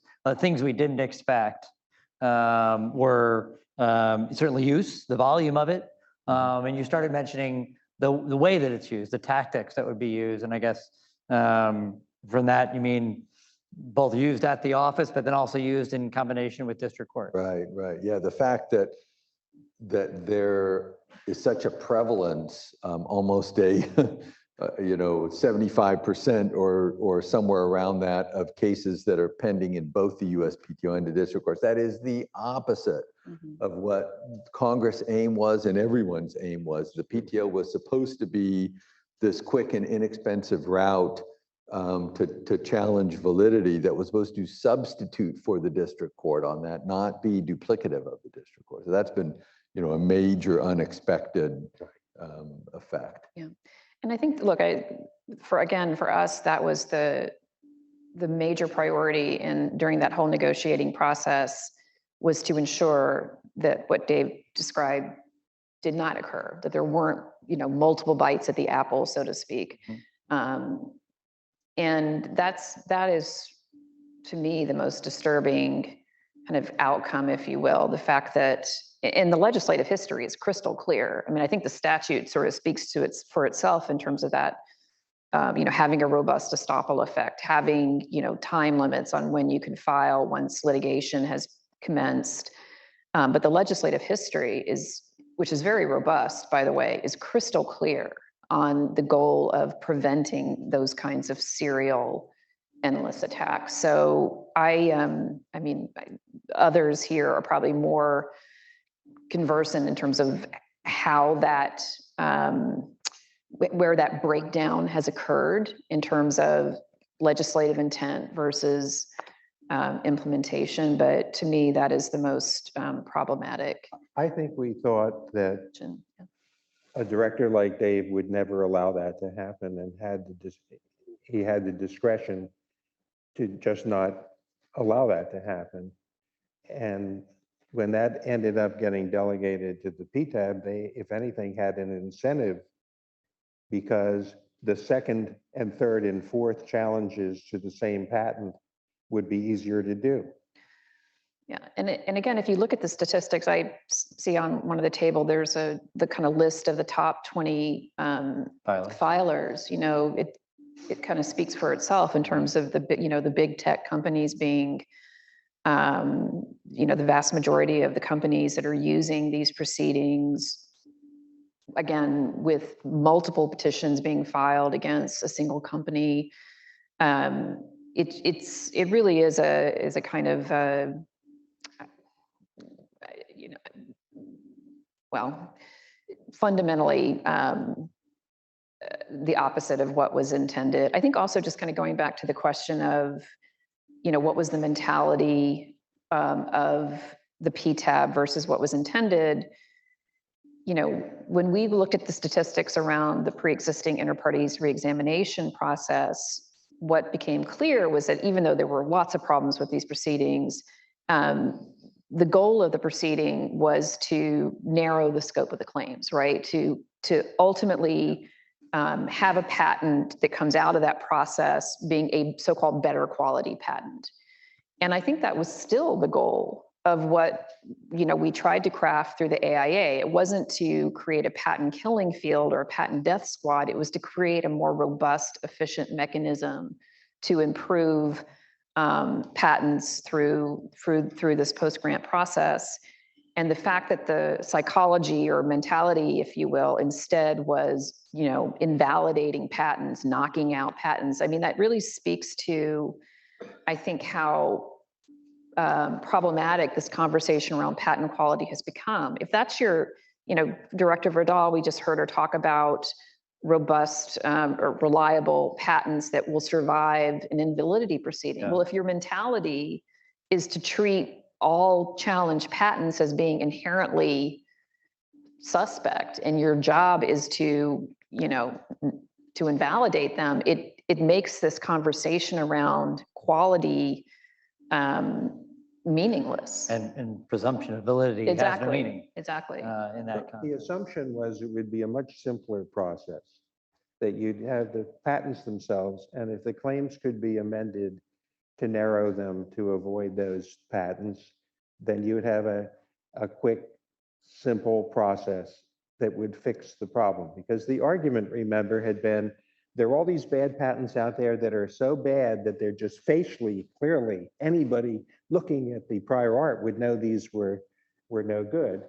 And a much compactor and narrowed process would have perhaps allowed that, along with a robust ability to amend. Amendment, exactly. And a narrower scope and maybe greater enforceability. And now if you look at the average IPR, I mean, these expert depositions, expert reports are lengthy, and they roam all over, and they talk about what else was done in the field at the time, and so on. They're really not arguing anymore on the four corners of which the statute says is the prior art must consist just of those patents and publications, and they've completely ignored that. Driving up costs. Yeah, the through line between all of this is the use of the process to amend claims, which we expected to be prevalent and has not turned out.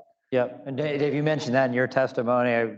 Kathy, the director, mentioned it this morning as something she wanted to focus on as well. And it just hasn't been used. And to reach the goal that you just articulated, Lori, is creating actually patents that are out there that maybe are the correct scope based on the prior art, and possibly more greater enforceability. And the big losers have been small inventors, small businesses, startup companies that are trying to get their technology implemented and commercialized, who now are diverted sometimes by multiple IPR proceedings costing $300,000 to $700,000, which resources would much better be put into developing the inventions. And the winners are the big companies, the mega companies, who have the wherewithal to basically wear down those. The folks on the list over there. Exactly. So, Dana, one other thing we should come back to for a moment is director discretion. Phil mentioned it before. but it can't be stated how the assumption on that has differed from the reality. And that's an example of something that's become extremely controversial, much more so than we thought. And you'll remember at the time, Dana, our view, and we particularly pushed this point from the PTO and interceded to have Senators Leahy and Smith insert director discretion to beg off of these things. As Phil mentioned before, the thinking was, look, that number one, you cannot possibly predict the infinite variety of circumstances in which it makes no sense for the PTO to get involved in one of these processes. So you've got to leave broad discretion. The second logical point was that's perfectly okay, because the worst case, if the PTO steps in and says, no, we're not going to get involved in that one. No, we're not going to get involved in that one. The worst case is the status quo before the PTAB even existed. In other words, just take your case into the district court and fight about it the way you had to do the previous 220 years. So our view, and we convinced the key members of this, was, look, the office has to have broad discretion at the director level to say, for whatever reason, multiple petitions, it's already in front of a district court, it's something that the PTO shouldn't get involved in for whatever reason, we're not going to get involved in these. And from what's occurred and the amount of controversy that topic has taken on, you know, things have gone really wrong in that respect. Yeah. In PGRs, you can have all issues, so you can have a prior public use in a foreign country, and a situation where the patent owner has no way of discovering the facts to fairly rebut that. And we brought that up, and the answer was, well, of course you could never get discovery, even if it were allowed from those sources. So that's a situation where the director would simply deny it, because if you can't do it right within 18 months, you shouldn't do it at all. That makes sense. And there was, as you said, there's lots of language in the bill that provided for that. Right. And one of the weighing factors was in the best interest of the patent system as well, which was the greatest leeway they could probably give. Well, look, I think we've gotten through all the 5 phases, and I do want to get to some questions if folks have it. As Director Yonke said, it's unique when we had 3 directors in the room, and certainly this panel that kind of was there. So I want to get to those questions, but I'll get back to one of the statements that was in the House report, and Director Vidal included this in her June 21st mentioned on the goals of the system, right? And it was to establish a more efficient and streamlined patent system to improve patent quality and limit unnecessary and counterproductive litigation costs. Now, I'll make a footnote that when I looked at the actual original report, it refers to the bill as a whole, legislation as a whole, not just post-grant. And the memo that Kathy put out, or the director put out, says just post-grant. I think there are lots of other things in the bill that try to create a more efficient and streamlined patent system. Although, and part of this is the role of PTAB in this, but to limit unnecessary and counterproductive litigation costs. So certainly that means to me that it's not a duplicative, but it's an alternative to try to simplify these. And I think one of the things that the 3 of us, with help from Marion, who joined our prep call, said, you know, the critical observation here is this should be rarely used. We didn't think it would be used the way, not only the way it was used, but in the volume that it was used, and that necessitated a much larger core as well of judges. It's ended up just making litigation longer and more expensive. Yep. Yeah. So with that, I'd love to open it, unless you all have additional final things you want to say, and we can come back. Questions that folks in the audience may have. Brian, how much time I got? 10 minutes? I have a question from a young lady on the left. Excellent. Judge. You're preaching to the choir here, because almost all of those things I wrote in opinions that the only way it makes sense is if you have things like the amendment process meaningful, or the statute of limitations being meaningful and being appealable. But the one thing that you, at least I don't think you've touched on as clearly, is the question of no standing requirement. I mean, I think that has led to a ton of abuses. Now, I've had people that were in the room where like you all were, who said, well, there was a real belief that the public should have a right to attack patents, which seems a little strange to me, and that's not quite how it's happening. But would you think that adding a standing requirement would materially improve what you intended the AIA to do? So I would think it would at this point. It would certainly create much more accountability than we've had. But Judge O'Malley, having been also very heavily involved in this decision, I can remember a conversation with one of the key people over in Congress who was crafting the bill, in which the statement was made, look, we want the focus to be on the patent, not on the qualifications of the challenger. And that was the thinking, right? So there was a definite intent, not at the time, not to have a standing requirement. It was something that we affirmatively discussed, and there was no traction at that point for a standing requirement. That was then challenged by by Kyle Bass. That was the first time I remember it being challenged, of the stock shorting. And it was reiterated at the time, I think. Whereas there is a standing requirement for the covered business method. Yeah, that's right. For the covered business method proceeding, there is a standing requirement. So the question is, can you fix all these things and still keep the system, or is it time to just get rid of it? It's a very broad question. Yeah. Lori? Well, can you fix all these things? I think they are fixable if there is the same kind of robust, good faith effort that you saw, prior to the AIA. And of course, you can argue that no matter how well-intentioned that process was, we are where we are. But I think what's missing from the current legislative debate is that kind of process. And so,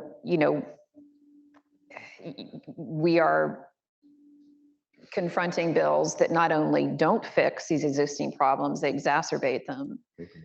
There isn't an effort to really understand, in a meaningful way, what's working, what's not working. How do we make the different moving parts work together in the way that they were intended, including potentially adding a standing requirement?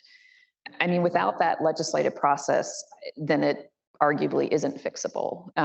But I do think that's the kind of process we need. You need to bring the relevant parties to the table with a strong onus to work towards a compromise that actually restores some balance to the system. I think there's some fundamental questions that need to be answered. The idea of having this type of proceeding was that you would get more expertise by having the office do this than you would in the district courts, where you don't have technically trained judges.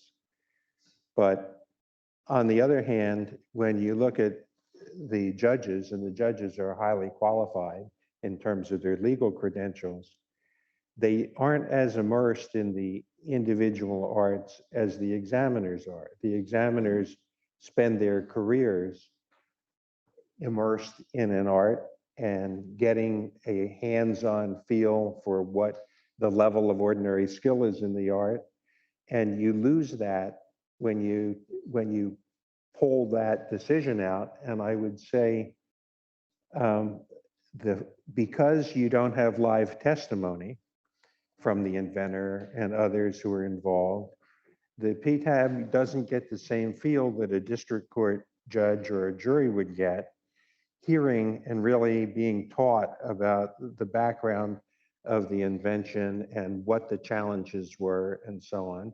And I don't believe that the PTAB judges, by experience, generally have had that kind of experience working as scientists in labs or whatever. So there is some question in my mind about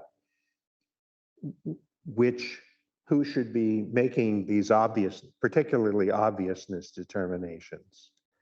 And also, I'm concerned that so many of the decisions that you read from the PTAB summarize the expert witness testimony and then decide which expert is more credible without ever having heard any live cross-examination. And so much of our idea of due process in this country, especially if you're taking away someone's property, is the idea that you have a right to confront the witnesses against you and to do so by cross-examination in front of the trier of fact. And you don't have that in the PTAB. And there's some other, I think, other due process issues, which I've mentioned, lack of discovery and presumptions in favor of the petitioner and so on, that I think have kept the stakeholder community from developing much confidence in this as being a fair shake forum. Yeah. And so those things would have to be addressed. Dave, what do you think? Should we throw it out? Or can we fix it? No, I think that the solution is very much at hand. It's more or less the stronger Patent Act that Chris Coons crafted, updated for issues that have been taken off the table. Strongest. Yeah, stronger, right. strongest, the new version of it. Okay, that addresses a lot of those concerns Yeah, and hopefully it could does, put us yeah. in a better path. Not the legislation that's pending now, but the Coons legislation. Dan, Brian. question from the online audience. Yeah. What would be the harm in allowing inventors and small entity startups to opt for an Article 3 proceeding rather than being forced into the PTAB? Well, there's a simpler answer than that, and that is let them opt in favor of ex parte reexamination. If on the basis of their status, and simply go to ex parte reexam, which is a far cheaper, quicker, less costly approach. Of course, that would handle the office addressing the issue, but it wouldn't create an estoppel against the petitioner. So in that, just to build on that, and that's a solution that a number of us, including the Naples Roundtable, have suggested of providing an off-ramp that's electable by the patentee, an off-ramp from the IPR proceeding into reexamination that would end the IPR and would end the district, if there is district court litigation, to enable the re-exam to occur then and hopefully you get a better patent out of it. And again, Dave, you talked about this. I think you mentioned this in your written testimony in that first hearing. And as I remember, there were some draft legislative proposals trying to figure out how to make that work a little bit better and halt the proceeding in order to amend the claims in a way that improved the patent.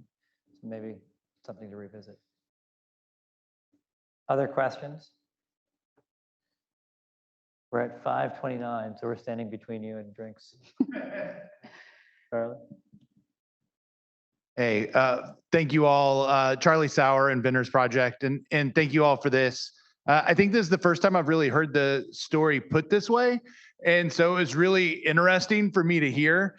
From my point of view, when the AIA passed, I was kind of just starting my business. My youngest daughter, or my oldest daughter, hadn't been born yet. Phil, you might have thrown me out of a joint meeting. I'm not sure. But how would you guys, so I appreciate hearing this story. It's just, you guys are all good people. I think we ended up with something that isn't great for the system.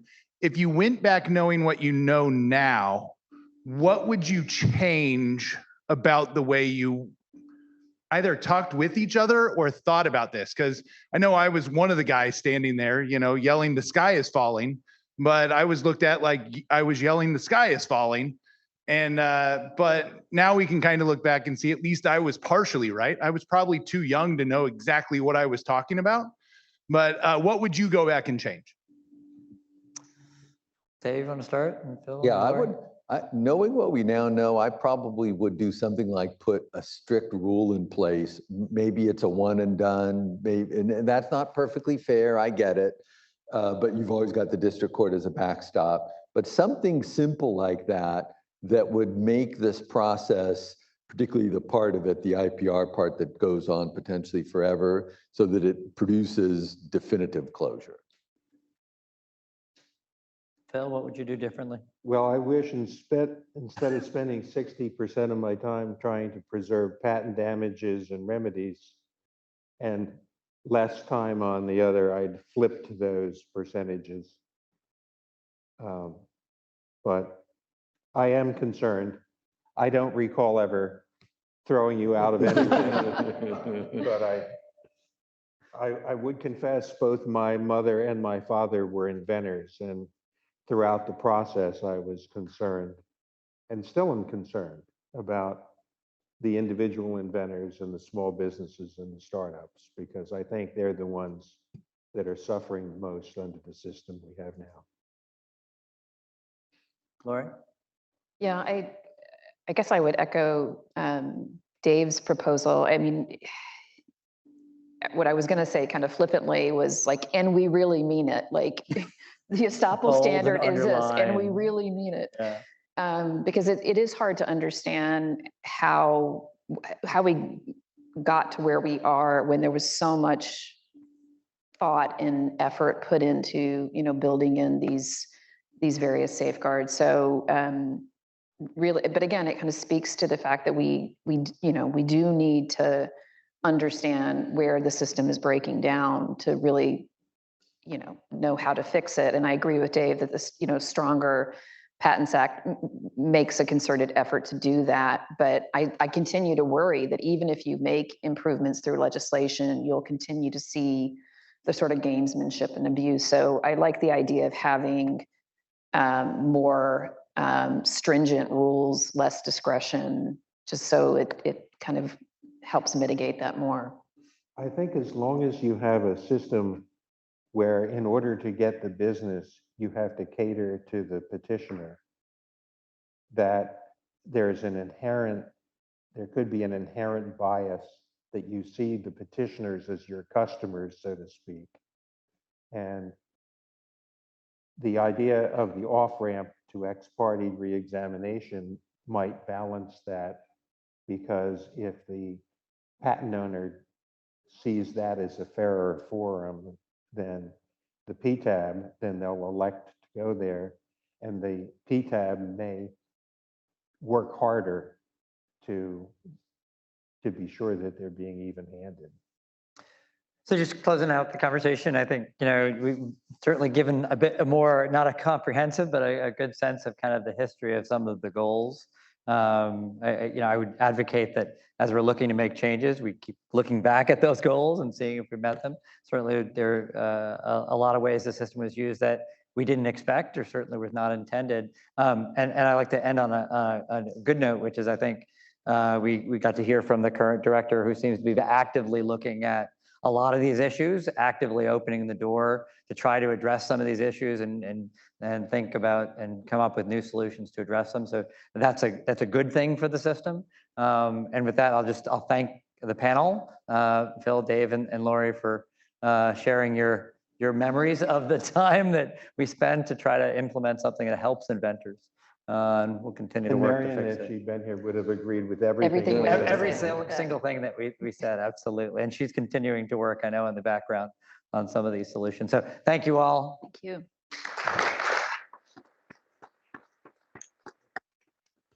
Thank you all. Great panel. Thank you so much. That concludes the conference. So now it's time to drink. I'm told you should go out to the elevators, and we're going to have the event down in the lobby. So I look forward to seeing you there. Thank you all.